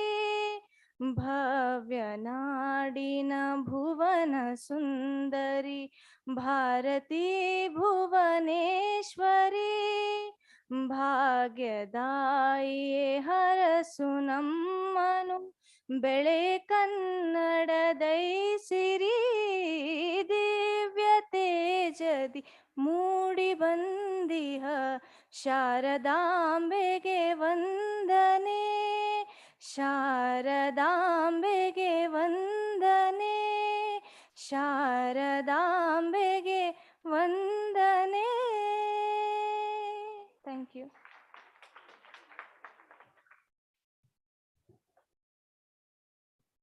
Thank you, Shubhangini. A warm welcome is the first sign of hospitality. Words of welcome fill an occasion with warmth and makes one feel that he is meant to be there. I now request Mrs. Sulakshana HV Ma'am, Coordinator and Librarian, JSSCP, Mysuru, to deliver the welcome address.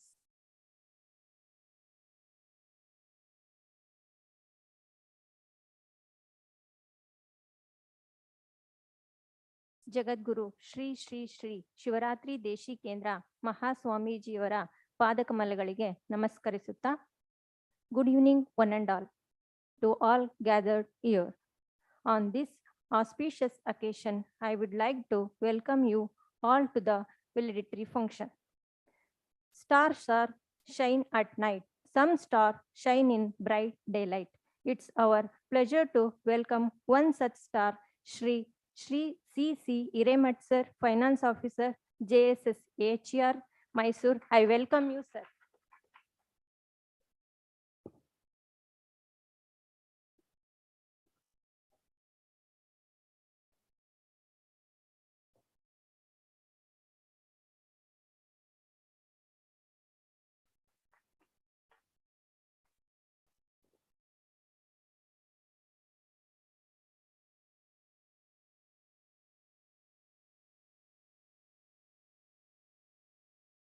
The fragrance of flower spread only in the direction of wind, but the goodness of the person spread in all the direction.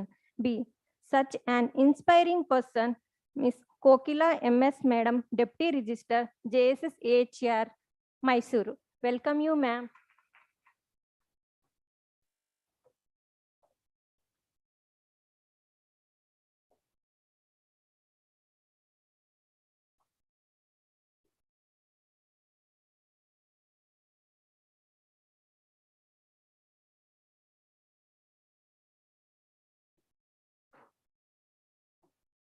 I would like to welcome our respected principals, heads, coordinators, staffs, Constitute College of JSS AHR, Mysuru. I would like to welcome all the dignitaries who are present here. I heartily welcome all the participants of JSS AHR, Mysuru and all the librarians of sister institutions of JSS Mahavidyapita. Welcome you all. Thank you one and all.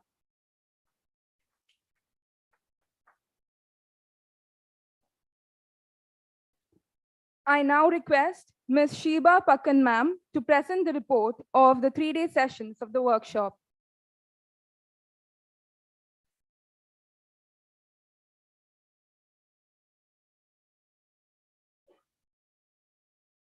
Thank you so much for inviting me to do this tedious job, which is a hectic work which I had from morning till evening.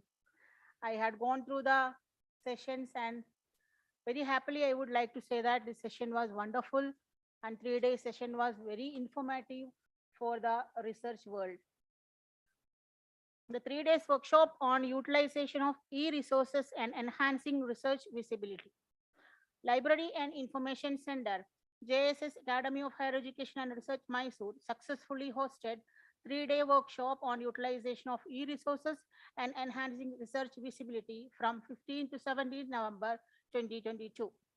The presence of dignitaries, an impressive lineup of scholars from across the globe, the support of sponsors and media partners, an array of carefully selected, well-researched, and well-presented sessions on the subject all came together to help JSS HER librarians team to admirably conclude this huge endeavor. The workshop was uploaded for the series of concurrent sessions all 3 days. The number of informative presentations from different publishing groups besides the inaugural and validity session. This workshop has without a shade of doubt made the academic fraternity richer with the additional literature in form of scholarly works on the subject. This 3-day event offered opportunities to the participating researchers to interact with activities, academicians, scholars, and experts from all over the country who deliberated upon and covered topics around the issues of the transition of higher education culture from teaching and learning to research-oriented institutions. The 3 days comprised of inclusive and insightful discussions on various facets of understanding the approach to publications, importance of e-resources in enhancing research output, how to build a search strategy, glance on building rich research visibility, sessions on psychological approach, on human behavior, importance of plagiarism software in successful research, discussion on the importance of citation and reference management, and the need to know metrics in research. The views expressed and explored on this platform by the resource persons, publishers, the product demonstrations made the audience rethink ideas which we cling on to unthinkingly in our day-to-day life. The conference owes its success to the able guidance of Dr. Surinder Singh, Vice Chancellor, JSSHER, and Dr. B. Banchna, the Registrar, JSSHER, and the hard work put together by the entire JSSHER librarian team, led by Ms. Shobha, to all institution librarians, and Dr. Ravindra, CIO, and his team for the continuous support in making the session successful with all kinds of IT infrastructure and online support for live streaming. The Honorable Chief Guest, Professor T.D. Kemparaju, former Vice Chancellor, Bengaluru North University, inaugurated the conference and take us through the importance of library in the changing environment of universities. Dr. B. Manjunatha, Registrar, JSSHER, convener of the 3-day workshop, presented the theme of the conference in a lucid manner for the understanding of the audience and stressed upon the need of change in the attitude of librarians to be proactive. Dr. Surendra Singh, Vice Chancellor, JSSHER, addressed the gathering and elaborated the importance of gadgets in accessing information resources and stressed on the need of library content access to the smartphones. The luminaries from the world of academics and business that graced the event included Dr. B. I'm sorry if any of the pronunciation goes wrong. BT Sambat Kumar, Professor, Department of Library and Information Science, Tumkuru University. Dr. R. Ramu Raju, former University Librarian, Professor and Head, Bangalore. Dr. Prahlad Gururaj, Professor and Chairman, Professor, Department of Library and Information Science, Karnataka State, Akkamma Devi Women's University, Vijayapura. Dr. Sunil MV, Librarian, STM Institute of Management Development, Mysuru. Dr. Rupesh Kumar, a Assistant Professor, Department of Library and Information Sciences, Tumkuru University. All the resource persons conducted very engaging and fruitful sessions. The valedictory address of Sir, you are going to talk about, I am talking about it before. Dr. Sir C.C. Hedimat, Finance Officer, JSSHER, Mysore, as a chief guest, and Ms. Kokila, MS, Deputy Registrar, JSSHER, guest of honor, and myself, a bibliometrician, JSSHER, offers an apt conclusion to the conference with a specific summing up of the theme of the conference and the acknowledgement of the effort of the whole JSSHER team. The workshop ended with these probable outcomes and conclusions. The workshop and its sessions are a step towards making those involved and presented more actively involved in spreading the knowledge to the young mind of JSSHER. The workshop was highly applauded for bringing together great minds from different fields of library and information sciences. Their views and discussions made the audience see how actively they can contribute to the research world through active questioning and participative action.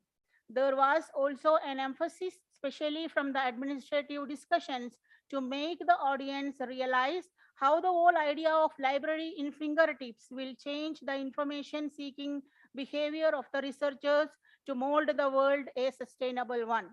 The workshop also provided an active platform to discuss on the user-centric nature of social media that apparently become a media for peripheral voices to be heard, and at the same time, it is to be seen as a platform which brings out impact to any university research visibility. Thank you so much.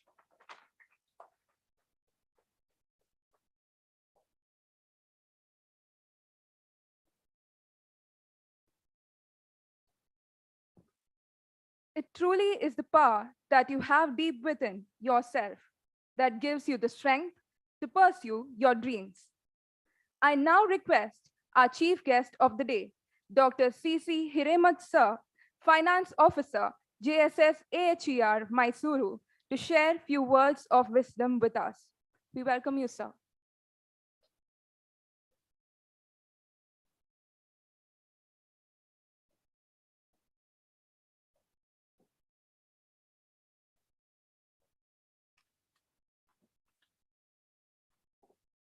ಎಲ್ಲರಿಗೂ ನಮಸ್ಕಾರ.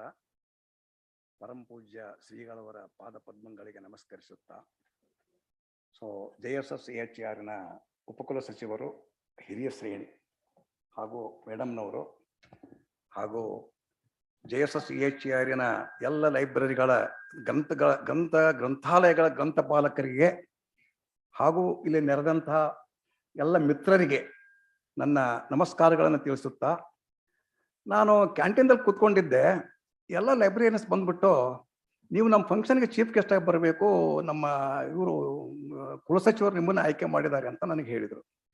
ಅವಾಗ ನಾನು ಹೇಳಿದೆ, ಈ ನಬಿ ಸಾಹಿಬಿಗೂ ಉಗಾದಿಗೂ ಏನು ಸಂಬಂಧ? ನಾನು ಫೈನಾನ್ಸ್ನವನು, ನಮಗೆ ಫೈನಾನ್ಸ್ ಮ್ಯಾಟರ್ಸು ಮತ್ತು ಸರ್ವಿಸ್ ಮ್ಯಾಟರ್ಸ್ ಬಗ್ಗೆ ಏನಾದ್ರು ಕೇಳಿದ್ರೆ ನಾನು ಏನಾದರೂ ಒಂದು ಎರಡು ಮಾತು ನನಗೆ ಗೊತ್ತಿರೋದು ನಾನು ಹೇಳ್ಬೋದು. ಇದು ಲೈಬ್ರರಿ ಇಸ್ ಕಂಪ್ಲೀಟ್ಲಿ ಅಕಾಡೆಮಿಕ್. ಅಕಾಡೆಮಿಕ್ಕಿಗೂ ಫೈನಾನ್ಸ್ ಆಫೀಸರ್ಗೆ ಏನು ಸಂಬಂಧ? ಈಗ ದುಡ್ಡು ನೀವು ಕೊಡೋದಿದ್ರೆ ನಾನು ತಗೊಳ್ತೇನೆ, ಅಥವಾ ನಾನೇನಾದ್ರು ಚೆಕ್ ಕೊಟ್ಟು ಹೋಗಿದ್ರೆ ನಿಮ್ಗೆ ಕೊಡ್ತೇನೆ, ಅದನ್ನ ಸುಗಮವಾಗಿ ನಾನು ಮಾಡ್ತೇನೆ. ಅದು ಫಸ್ಟ್ ಆಫ್ ಆಲ್ ನಾನು ಮಾತಾಡ್ಲಿಕ್ಕೆ ಬರಲ್ಲ. ನಾನು ಯಾಕೆ ಕರಿತೀರಿ ಅಂತ ಕೇಳಿದೆ. ಅವ್ರಿಗೆಲ್ಲ ನೀವು ಬರಲೇಬೇಕು, ಒಂದೆರಡು ಮಾತು ಹೇಳಬೇಕು ಅಂತ ಹೇಳಿದರು. ಅದಕ್ಕೋಸ್ಕರ ನಾನು ಇಲ್ಲಿ ಬರಬೇಕಾಯ್ತು. ಈಗ 3 ದಿವಸ ನೀವೇನು ವರ್ಕ್ಶಾಪ್ ಮಾಡಿದ್ದೀರಿ, ನಿಮ್ಮನ್ನೆಲ್ಲರನ್ನು ನೋಡಿದ್ರೆ ನನಗೆ ಗೊತ್ತಾಗುತ್ತೆ, ತುಂಬ ಚೆನ್ನಾಗಿ ಮಾಡಿದ್ದೀರಿ, ತುಂಬ ಖುಷಿಯಾಗಿದ್ದೀರಿ. 3 ದಿವಸದಲ್ಲಿ ನೀವು ಚೆನ್ನಾಗಿ ಕಲ್ತ್ಕೊಂಡಿದ್ದೀರಿ ಅಂತ ನನಗೆ ಅನಿಸ್ತಾ ಇದೆ. ಇದು ಕೊನೆಯ ಫಂಕ್ಷನ್ ಇದು ಸದ್ಯ. ಈಗ ನಾವು ಹೆಚ್ಚಿಗೆ ಮಾತಾಡಿ ಮನೆಗೆ ಹೋಗ್ಲಿಕ್ಕೆ ನೀವು ಭಾಳ ಆತುರವಾಗಿರ್ತೀರಿ ಸದ್ಯ. ಈಗೆಲ್ಲ ಬೋರ್ ಆಗಿರ್ತದೆ ನಿಮ್ಗೆ ಸದ್ಯ. ಈಗ ಏನು ಒಂದೆರಡು ಮಾತು ಮಾತಾಡೋಣ ಅಂತ ನಾನು ಮಾತಾಡ್ತಾ ಇದ್ದೀನಿ ಸದ್ಯ. ಈಗ ನಮ್ಮ ಸಂಸ್ಕೃತಿ ಪ್ರಕಾರ ನೀವು ನೋಡಿರ್ಬೋದು, ಪ್ರತಿಯೊಬ್ಬರ ಮನೆಯಲ್ಲಿನೂ ದೇವ್ರ ಫೋಟೋ ಇರುತ್ತೆ. ಕೆಲವೊಬ್ರು ತಮ್ಮ ಮನೆ ದೇವ್ರ ಫೋಟೋ ಹಾಕಿರ್ತಾರೆ, ಕೆಲವೊಬ್ರು ತಮ್ಮ ಇಷ್ಟ ದೇವರ ಫೋಟೋ ಹಾಕಿರ್ತಾರೆ. ಆದರೆ ಕಾಮನ್ ಆಗಿ ಒಂದು ಫೋಟೋ ಮಾತ್ರ ಪ್ರತಿಯೊಬ್ಬರ ಮನೆಯಲ್ಲೂ ಇದ್ದೇ ಇರುತ್ತೆ. ಅದು ಯಾವುದಂದ್ರೆ ಗಣಪತಿ, ಸರಸ್ವತಿ ಮಾತೆ, ಲಕ್ಷ್ಮಿ, ಮಹಾಲಕ್ಷ್ಮಿ ಮಾತೆ. ಇದರ ಅರ್ಥ ಏನು? ಎಲ್ಲಿ ಗಣಪತಿ ಮತ್ತು ಸರಸ್ವತಿ ಇರ್ತಾರೆ, ಲಕ್ಷ್ಮೀ ಮಾತೆ ಕಂಪಲ್ಸರಿ ಅಲ್ಲಿ ಇದ್ದೇ ಇರ್ತಾರೆ. ಅಂದ್ರೆ ನಮ್ಮ ಹಿಂದಿನ ಹಿರಿಯರು, ನಮ್ಮ ಗುರುಗಳಿರ್ಬೋದು ಅಥವಾ ಮಹನೀಯರಿರ್ಬೋದು, ಅವರೆಲ್ಲ ಋಷಿಮುನಿಗಳಿರ್ಬೋದು, ಅವರು ಒಂದು ನಮಗೊಂದು ಸಂಪ್ರದಾಯ ಹಾಕಿಕೊಟ್ಟಿದ್ದಾರೆ. ಎಲ್ಲಿ ವಿದ್ಯಾದಿ ದೇವತೆ ಇರ್ತಾರೆ ಅಲ್ಲಿ ಆಟೋಮೆಟಿಕಲಿ ಲಕ್ಷ್ಮಿ ಒಲಿತಾಳೆ. ಅದಕ್ಕೋಸ್ಕರ ಯಾವುದೇ ಒಂದು ವಿದ್ಯಾಸಂಸ್ಥೆಗೆ ಈ ಲೈಬ್ರರಿ ಅನ್ನೋದು, ಗ್ರಂಥಾಲಯ ಅನ್ನೋದು ಬಹಳ ಪ್ರಮುಖವಾದದ್ದು. ಅದು ಒಂದು ಅವಿಭಾಜ್ಯ ಅಂಗ, ಒಂದು ವಿದ್ಯಾಸಂಸ್ಥೆಯ ಅವಿಭಾಜ್ಯ ಅಂಗ, ಪ್ರಮುಖವಾದಂಥ ಒಂದು ಅಂಗ, ಒಂದು ಪ್ರತಿಷ್ಠಿತವಾದಂಥ ಒಂದು ಅಂಗ. ಯಾವ ವಿದ್ಯಾಸಂಸ್ಥೆಯಲ್ಲಿ ಲೈಬ್ರರಿ ತುಂಬ ಚೆನ್ನಾಗಿರುತ್ತೆ, ಆಟೋಮೆಟಿಕಲಿ ಅದ್ರ ಹೆಸರು ತುಂಬ ಚೆನ್ನಾಗಿ ಬೆಳೆಯುತ್ತೆ ಅಂತ ನನ್ನ ಒಂದು ಪರ್ಸನಲ್ ಅಭಿಪ್ರಾಯ. ಅದೇ ರೀತಿ ನಮ್ಮ JSS-AHER-ನಲ್ಲಿ ಏನು 4 ಕಾಲೇಜುಗಳಲ್ಲಿ ಇದು ಲೈಬ್ರರೀಸ್ ಇದೆ, ಅಥವಾ ಮತ್ತು ಡಿಪಾರ್ಟ್ಮೆಂಟ್ಗಳು ಏನು ಲೈಬ್ರರಿ ಇದೆ, ಊಟಿ ಹಿಡ್ಕೊಂಡು ತುಂಬ ಚೆನ್ನಾಗಿದೆ, ತುಂಬ ಫೇಮಸ್ ಆಗಿದೆ, ಉತ್ತಮವಾದಂಥ ಒಂದು ಗ್ರಂಥಾಲಯಗಳನ್ನು ಅವರು ಮಾಡಿದ್ದಾರೆ ಸದ್ಯ. ಈಗ ಅದಕ್ಕೆ ಅದನ್ನ ಹೆಚ್ಚಿಗೆ ಬೆಳೆಸಿದಂಥವ್ರು ಯಾರು? ನಮಿತಾ ಮೇಡಮ್ ಇರ್ಬೋದು, ಶಿವಶಂಕರ್ ಇರ್ಬೋದು, ಅಥವಾ ಕನಕ ರೇಖಾ ಇರ್ಬೋದು. ಅವರು ತಮ್ಮ ಶ್ರಮ ವಹಿಸಿ ತುಂಬ ಉತ್ತಮ ರೀತಿಯಲ್ಲಿ ಅದನ್ನು ಬೆಳೆಸಿದ್ದಾರೆ. ಈಗ ಸದ್ಯಕ್ಕೆ ಏನು ನಮ್ಮ ಲೈಬ್ರರಿಯನ್ಸ್ ಇದ್ದಾರೆ ಎಲ್ಲ ಯಂಗ್ ಜನರೇಷನ್, ಎಲ್ಲ ಸದ್ಯ ಈಗ ನಾವು ನೋಡಿದ್ರೆ ಗೊತ್ತಾಗುತ್ತೆ, ಪ್ರತಿಯೊಬ್ಬರು ಯಂಗ್ ಜನರೇಷನ್ನು ಸ್ಫೂರ್ತಿಯುತವಾಗಿದ್ದಾರೆ. ತಮ್ಮ ಉತ್ತಮ ರೀತಿಯಲ್ಲಿ ಅವರು ಕೆಲಸ ಮಾಡ್ತಾ ಇದ್ದಾರೆ. ಅದನ್ನು ಇನ್ನೂ ಹೆಚ್ಚಿನ ರೀತಿಯಲ್ಲಿ ಅವರು ಬೆಳೆಸ್ತಾರೆ ಅನ್ನುವಂಥ ಭರವಸೆ ನಮಗಿದೆ. ಇನ್ನೊಂದು ಮಾತು ಹೇಳ್ಬೇಕಂದ್ರೆ, ಈ ವಿದ್ಯಾರ್ಥಿಗಳು ತಮ್ಮ ಕ್ಲಾಸನ್ನು ಡೈಲಿ ತಮ್ಮ ಕ್ಲಾಸ್ಗೆ ಹೋಗ್ತಾರೆ.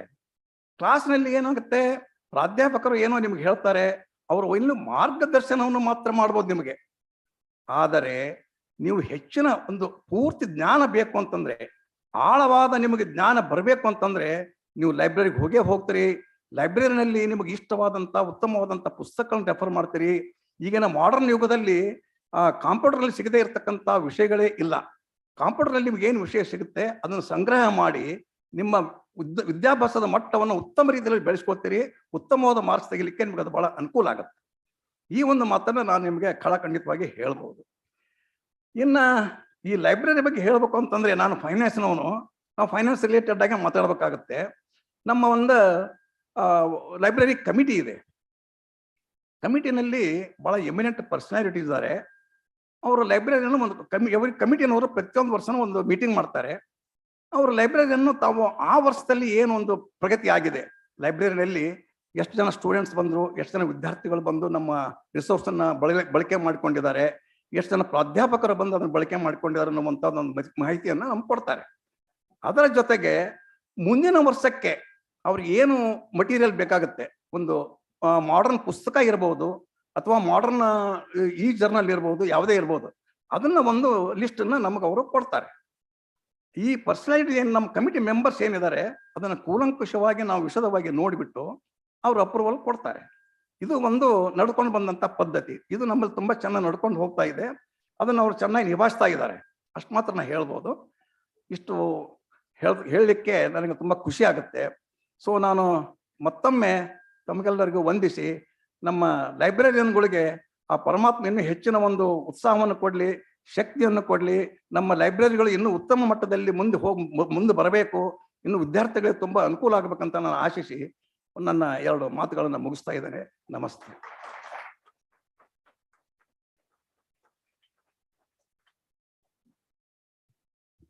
Thank you, sir. I now request our distinguished guest of honor, Mrs. Kokila MS Ma'am, to share few words with us.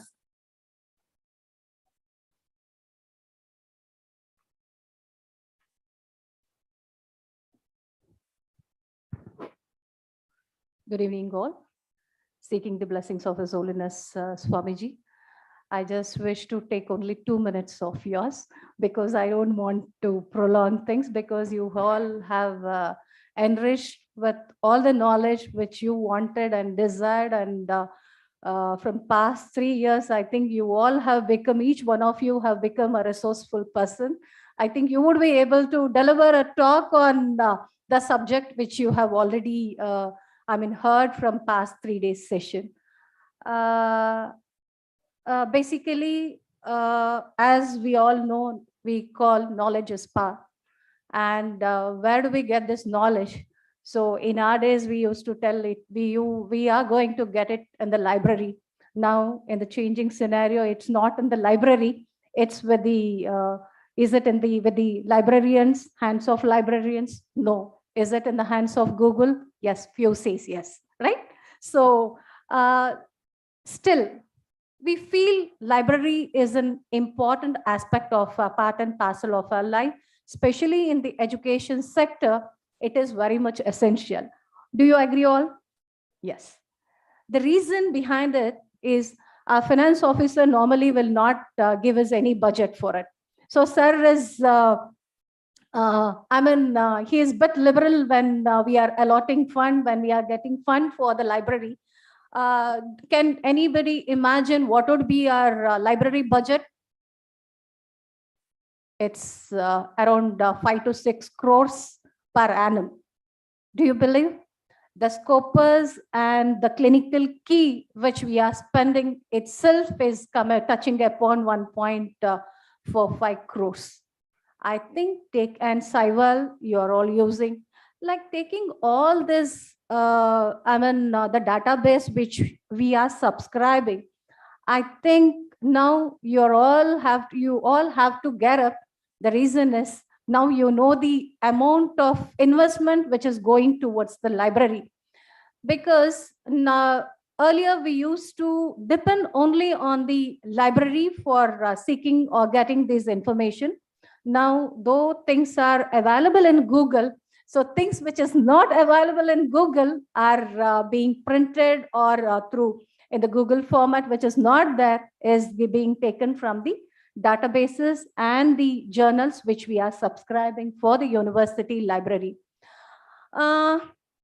We had a time wherein the pharmacy people should go only to pharmacy library.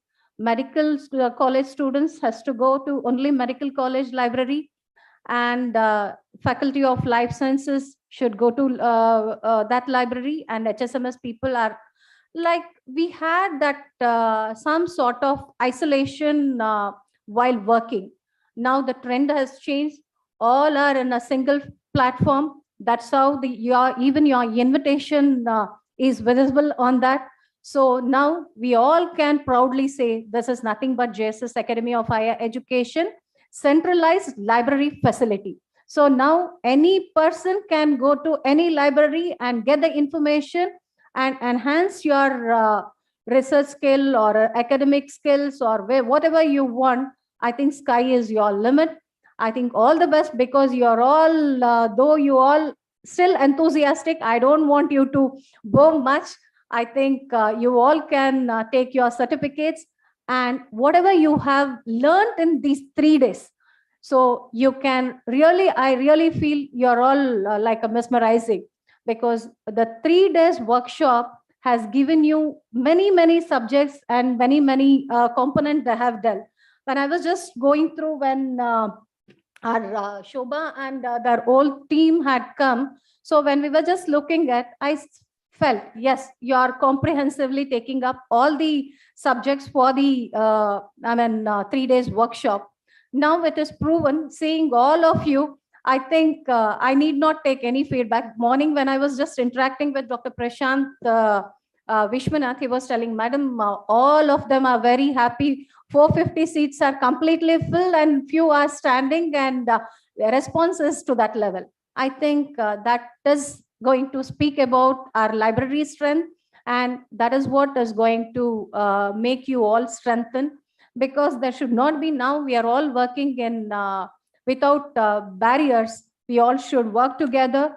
And one component, I think probably Meshiba was telling, in the keynote address, probably Dr. Manjunatha sir, that is the registrar, was telling, change attitude. The librarians has to look for the changes in their attitude. Now, sky is your limit. There is a 360-degree you have to work around, and you should be reachable to all our stakeholders, whether it is a student, faculty, academicians, researchers, or even from the outside, whoever taps you or comes to you, whether they tap you or not, you all should in turn tap them and make them to optimally utilize whatever the sources you have. I think that would be the challenge which has been given from the university to you all. So all the very best to each one of you. Good luck. Thank you.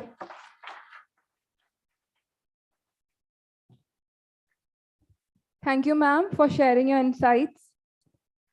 Talent and skills are the crops that are nurtured, groomed, and given all possible opportunities to grow and bloom. This is a much awaited event this evening, as it gives the returns of the efforts put in by the participants throughout. It is a moment full of joy, a moment about pride and accomplishment, a moment of celebration. It gives a sense of achievement and a sense of responsibility towards fulfilling further commitments. Now is the time we acknowledge and encourage the talent of the participants for their participation in this workshop. I request the chief guest, Dr. C.C. Hiremath, and our guest of honor, Mrs. Kokila M.S., ma'am, to distribute the certificates to the participants.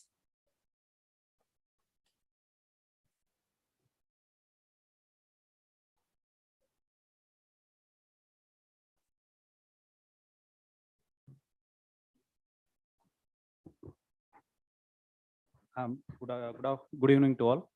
I'm happy to read the list out participant distribution of certificate.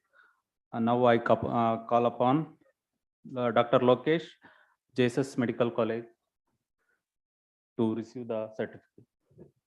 I request Hiremath sir to distribute.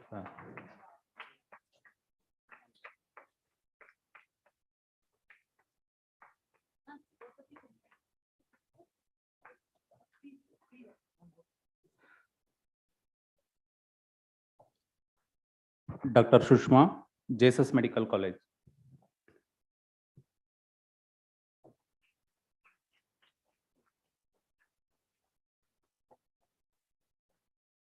Dr. Shantanu Gulaji, JSS Medical College.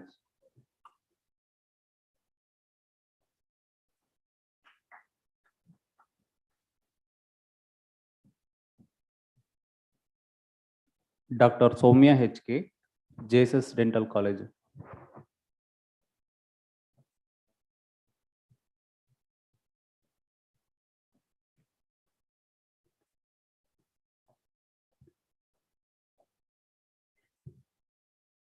Dr. Sanjay CJ, JSS Dental College.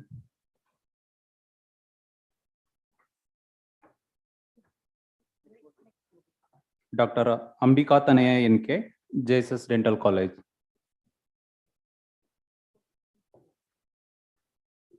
Ramya Gade, JSS College of Pharmacy, Ooty. M. Dore, JSS College of Pharmacy, Ooty.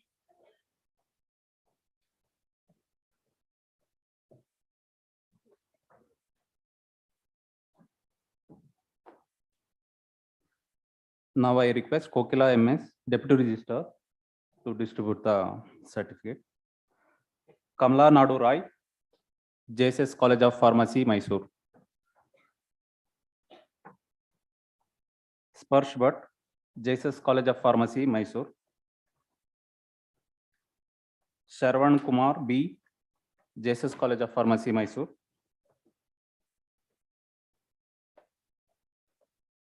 Sushma Shri K, School of Life Sciences.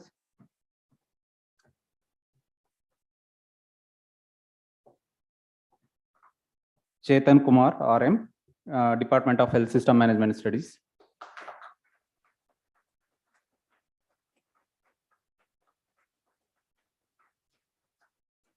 Bhargavi M, Department of Nutrition and Dietetics.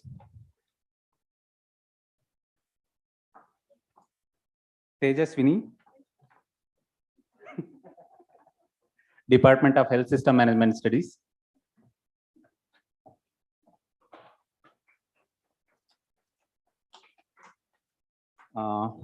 And librarian of JSS Mahavidyapita, Rudresh HS, JSS Science and Technical University.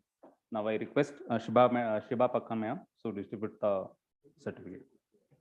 Rudresh HS.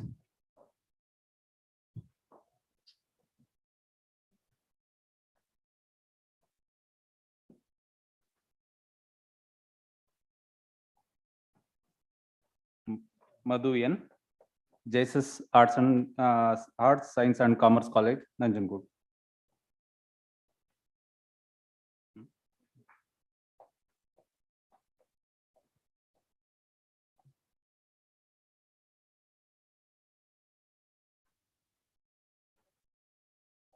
Thank you.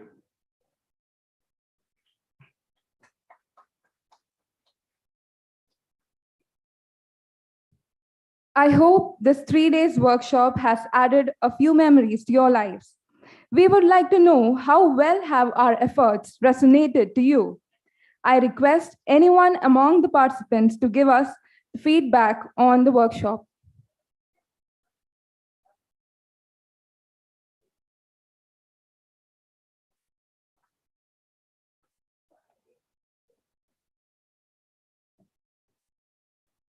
Firstly, I call up Dr. Lokesh sir, Department of Respiratory Medicine, JSS Medical College and Hospital.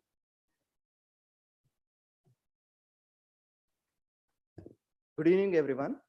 So I wanted to tell few things where I have struggled a lot. And I really feel now that if this workshop was conducted when I was doing my post-graduation, I would have not struggled a lot like this, which we have gone through. So all the resources which they said, JabRef and all, when I was preparing my thesis, we had a lot of this thing. We had around 120 citations, and whenever any modifications were done, the order would change. Yeah, we were typing it in Vancouver style only, but if we rearrange the paragraphs and all, the order used to change. Then we used to change all the citations numbering manually. So it was a very big this thing. Then on searching internet, I got this thing about Zotero, and finally made our thesis work formatting easier. So one thing, this workshop has given a lot of information to all of us. And really, if this exposure we had got 10 years back, it would have been a better, and we would have been a more better position compared to now. One more thing I want to suggest is like, see, most of you are from research, you are involved in active research. So the first step in using these tools are by helping your seniors. So how did I learn formatting a thesis or arranging the citations is, before I did my thesis, I helped my senior to prepare his thesis. All the content was his, formatting and placing the references and citations, all that this thing was my work. So I had taken it, I'll do it for you, and I learned it. So this is how you should help your seniors in such work, and so that your thesis writing will become easy. Thank you. Thank you, sir. Next one is Aishwarya Anand, Department of Microbiology, JSS Medical College.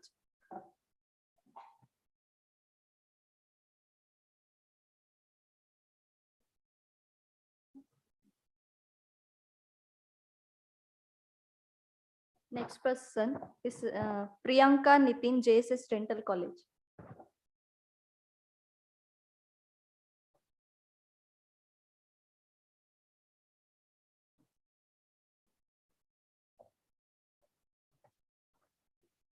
Within few days of being part of this JSS family, I could see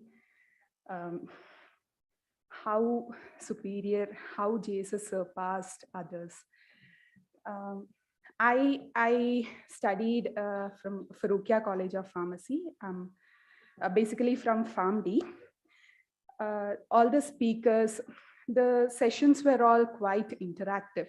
And the way the topics were selected was so good. Even the resilience topic was selected. And if we talk about technicality, it was so smooth. And if we take into consideration of timings, everything was on point. Every sessions went on, started, ended at proper timing. And when I came to know that people from Scoopus and BMJ are talking, I was in cloud 9. When the things I could access using the Wi-Fi of this institution, which rather I would not have accessed, I really felt privileged, because these things were like a dream, hard to conquer for me. So thank you, organizers. Thank you, VC sir, and thank you, JSS. I learned a lot. Thank you. Thank you, Aishwarya Anand. Next one is Dr. Priyanka Nitin, JSS Dental College. Next one is ready. Dr. Anita, JSS Dental College, Mysore. Good evening, everyone. This 3-day workshop was a great way to celebrate the National Library Week. Whether we are students or scholars or faculty, in these 3 days, the eminent speakers made sure that each of us, in whichever stage we are in the path, in the research, that we could take home something new. So hearty congratulations to all the members of the library team for organizing such an excellent workshop. And as Ms. Aishwarya said, not all of us are privileged to have access to these resources. So we are privileged to be a part of JSS AHER, so that using those resources, we can enhance our utilization of those resources to enhance visibility in research. Hopefully, we'll all fly high and take JSS AHER to new heights. Thank you. Thank you, Priyanka ma'am. Next one, Anita.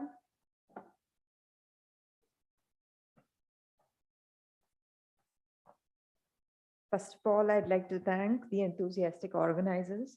It was a great organized and well-organized team, and it was very informative. And I think it's a Herculean task for anybody to organize anything of this way, in this way. This workshop opened doors, a lot of doors to us through the topics that have been covered, be it Mrs. Sheba Pakwin, so, or the topics that was especially introduced by R. Anand. Normally we are waiting to publish, and we're seeing closed doors. So he has opened the doors to us and spoken about BMJ so much, and strategy and tools and techniques, as by Dr. Sunil. Overall, it was a power-packed, knowledge-packed experience for us, for all of us, and I think it was a great experience. Thank you. Thank you, ma'am. Next one is Mr. Girish Kumar, librarian, JSS College of Arts and Science, Gundlupet.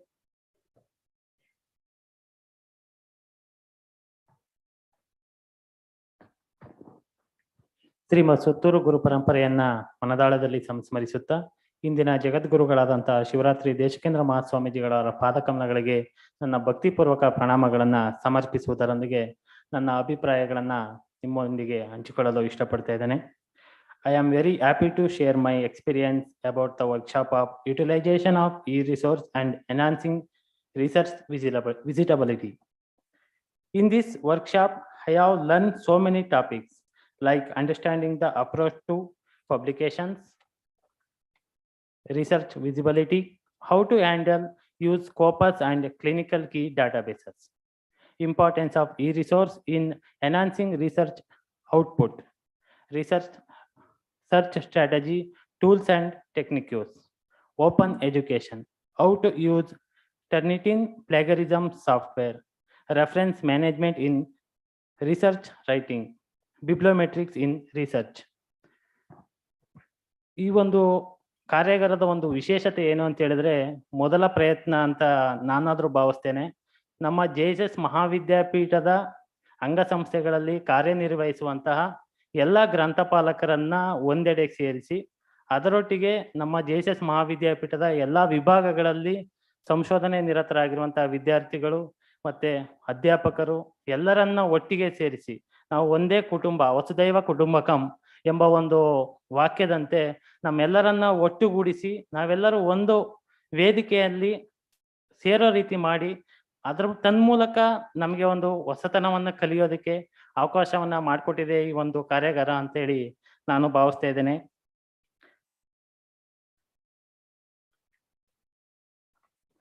I thank you for organizing committee for conducting this workshop.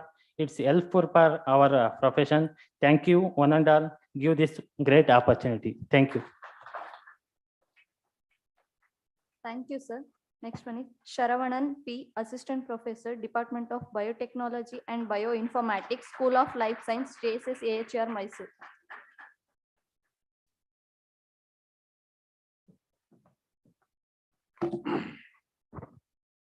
Good evening, one and all. First, I like to thank the organizers and their team and congratulate them for a successful conduct the workshop. And my special thanks to Mr. Manu, our librarian, School of Life Science, to introduce me about the workshop. As a newly joined faculty, I am unaware of the e-resources in JSS HER. So I used to meet Manu once in a week or twice or thrice in a week. Again, let me thank him for every day to reply me with patience. And I would like to remember a particular instance. When I had a difficulty in accessing SciFinder, he gave his own access. So I'm still accessing the same one, which SciFinder couldn't troubleshoot till now. So, and I also would like to remember and remind myself that we bought more than 25 bioinformatics books within a short span, and it is still in process, I believe, and 10 books on an emergency basis. So every time when I go and talk with them, I used to get motivated, like I can do something in JSS with a difference. And yeah, yesterday Dr. Ramraj said about treating librarians same as teaching faculties, and I totally agree with them. We teaching faculties treat our PhD scholars, students as the pillars of the JSS HER. And here I would like to, behalf of all attendees and the organizers, I would like to extend my request to treat the librarians as one among us. That's what makes the difference in the near future. On behalf of each attendee, I thank each resource person for the time and sharing their knowledge with all of us. And special thanks to the organizers and the team for their efforts to make the workshop a more resourceful and a successful one. I would like to share a view here. The use of OPAC and creation of e-resources could be included in the next workshop because it became a mandate in the NEP 2020. So with that, I'm looking forward for the next workshop from the Library and Information Center. And I thank to the chief guest, and I congratulate each and every one of you for the successful workshop. Thank you. Thank you, sir. Next one, Mrs. Nagaveni, librarian, JSS College of Speech and Hearing, Mysore.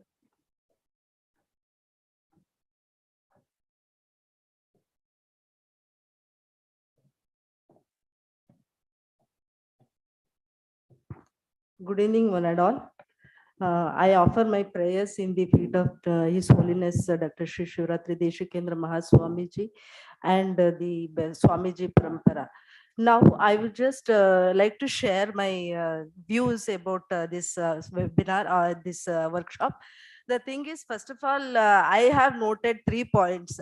This workshop is very much unique in the sense it has successfully took place that it has accumulated the doctors, research scholars, and the librarians under one roof. We are very proud that this has been done by the Library and Information Center of Medical College and team of Shobha ma'am. And thank you very much for your this attempt, ma'am. And the thing is, we librarians always aware with this key concept, whether it may be a Web of Science, Scopus, or whatever it is. But when we come work on this, or when we teach our students or faculty members, or the thesis or MSc students or PG students, it is very difficult for us to make them to know about what actually this is. But theoretical part is anybody can come and explain. But this workshop has given the information, theoretical part, and more on the demonstrative part. That is the one of the beautiful part of this workshop. And again, I thank ma'am for all these things. And I offer my thanks for the JSS Higher Education and Research Department and the library team for giving this opportunity to share my views. And from here, what is the outcome or the what we take home is that the whole the thing is what now the intellectually we are filled with all the tools, scientific tools which are necessary for the writing a research paper or to do our academic works. So only thing is when we apply that, when we apply the same tools or scientific writing and research papers during our publications or whatever it is, then when these parts come into the application part, then only this will be successfully useful. So in this regard, I wholeheartedly offer my thanks to organizing team and the all the experts who has given the efficient speakers and efficient lectures on this occasion. I thank you one and all. Thank you, ma'am.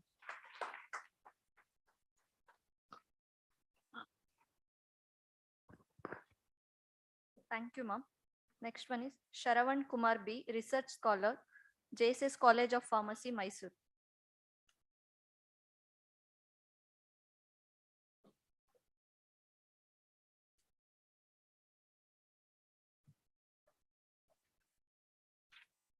Good evening, everyone. The 3-day workshop on the utilization of resources and enhancing research visibility has been found to be of immense interest and guiding force for us, for all our research scholars. The content of the workshop, topic content, is like quite diverse, and it included various topics like related to plagiarism, citations, and various e-sources, which have been quite informative. And it was extremely delightful to listen to the various eminent professors from various universities and their presentations, and everything was very nice. And apart from that, the hospitality, the lunch, everything they given, it's very nice. So, and apart from that, I found our librarian faculty working hard throughout this particular workshop, and I think we should applaud them for this. And I am equally thankful to our college librarian, Sulochana madam. She has been quite helpful whenever we visit our library, and she helps a lot. And at last, I thank all the audiences listening with attention, and I equally thank all the guests, everybody. Thank you. Thank you. Next one, Murphy Sharon M, School of Life Science, JSS AHR, Mysore.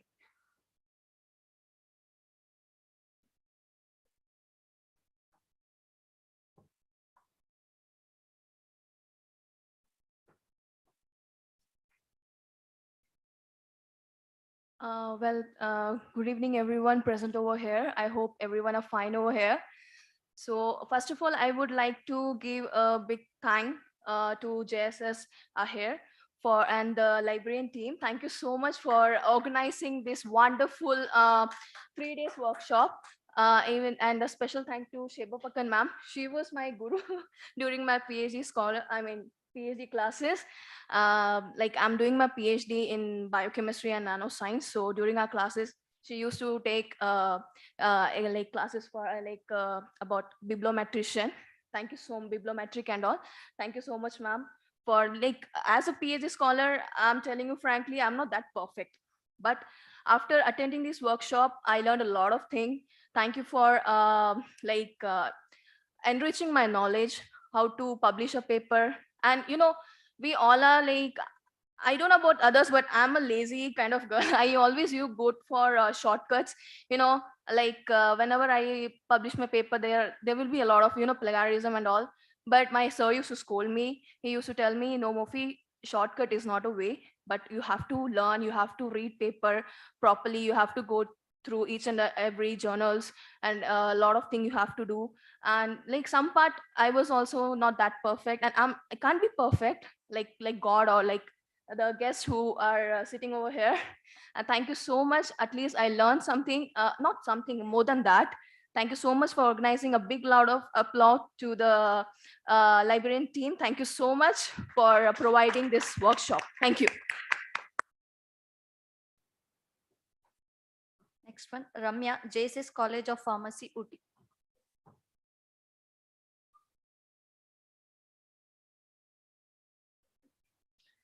Good evening, one and all. I would like to thank all the organizers for conducting such a wonderful workshop. We have learned more things from here and it is very useful, and I like to request to conduct such workshops or conferences in further.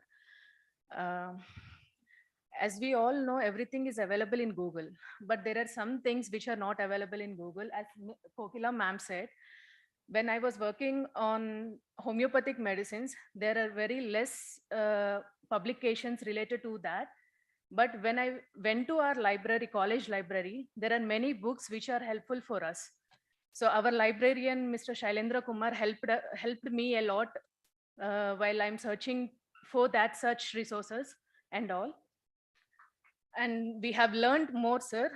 I would like to appreciate everything, the organizing committee for organizing such a wonderful workshop. And I would be happy if you organize such workshops in further also. Thank you, Shailendra, sir. Thank you all for your useful feedback. Thank you.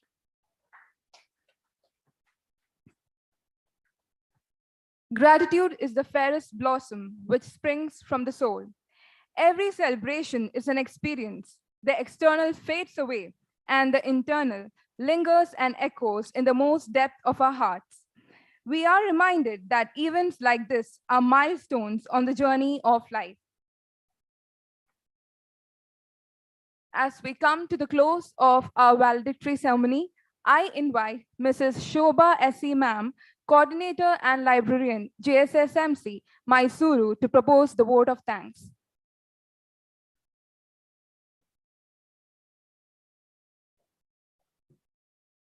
A very good afternoon to all of you here. Expressing my divine pranams to His Holiness Jagadguru Sri Shivaratri Deshikendra Mahaswamiji, it's my privilege this afternoon to propose the vote of thanks.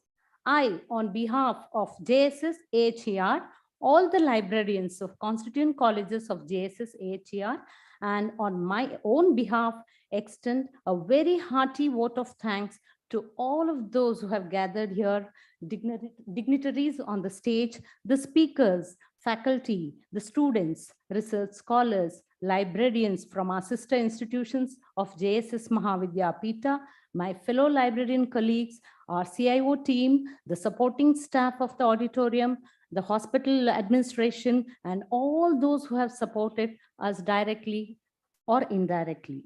We have with us today Dr. C.C. Hiremat, Finance Officer, JSS AHER, Mysuru, as our chief guest. Sir, it's fortunate to have you here this afternoon for the valedictory function of the 3-day library workshop. I wholeheartedly express my profuse thanks to you for bestowing this kind gesture. Thank you very much, sir. I must mention our deep sense of gratitude to Mrs. Kokila MS, Deputy Registrar, JSS HER, Mysuru, for joining us on the valedictory function of the 3-day library workshop, madam. Many thanks to you, ma'am. It's also my pleasure to thank Mrs. Shiba Pakkan, ma'am, who supported us throughout, and she's behind us, and she's by organizing all these lectures, workshop, and all. Thank you very much, ma'am. It's also my pleasure to thank Dr. Surinder Singh, Vice Chancellor, JSS HER, and Dr. Manjunatha B, Registrar, JSS HER, once again for extending their stupendous support and encouragement to us in making this workshop a grand success. I'm also very grateful to all the principals, department heads of the constituent colleges of JSS HER for nominating their faculty, students, and research scholars for this workshop. I also appreciate and acknowledge the principals of all other sister institutions of JSS Mahavidyapita for nominating their librarians for this workshop. I also wish to express my gratitude to Dr. Ravindra, our Chief Information Officer, and his team for their support in airing the workshop live on all the 3 days uninterruptedly. I also like to acknowledge my gratitude to Dr. Prashant Vishwanath, sir, our IQAC coordinator, for extending his support to this workshop. I also thank all the JSS HER librarians in extending their fullest support and cooperation to me in making this workshop memorable and success. Thank you all. I convey my sincere thanks to all distinguished participants who attended this workshop. I am also very grateful to Shubhangini Ligade, our own student from first year M.Pharma from JSS College of Pharmacy, Mysuru, for her melodious invocation on this occasion. Lastly, I also thank my Nitisha for her excellent hosting. And lastly, I hope this workshop would enable you to utilize our library resources efficiently in all the JSS HER colleges for your academic excellence. Once again, thank you all very much. Thank you.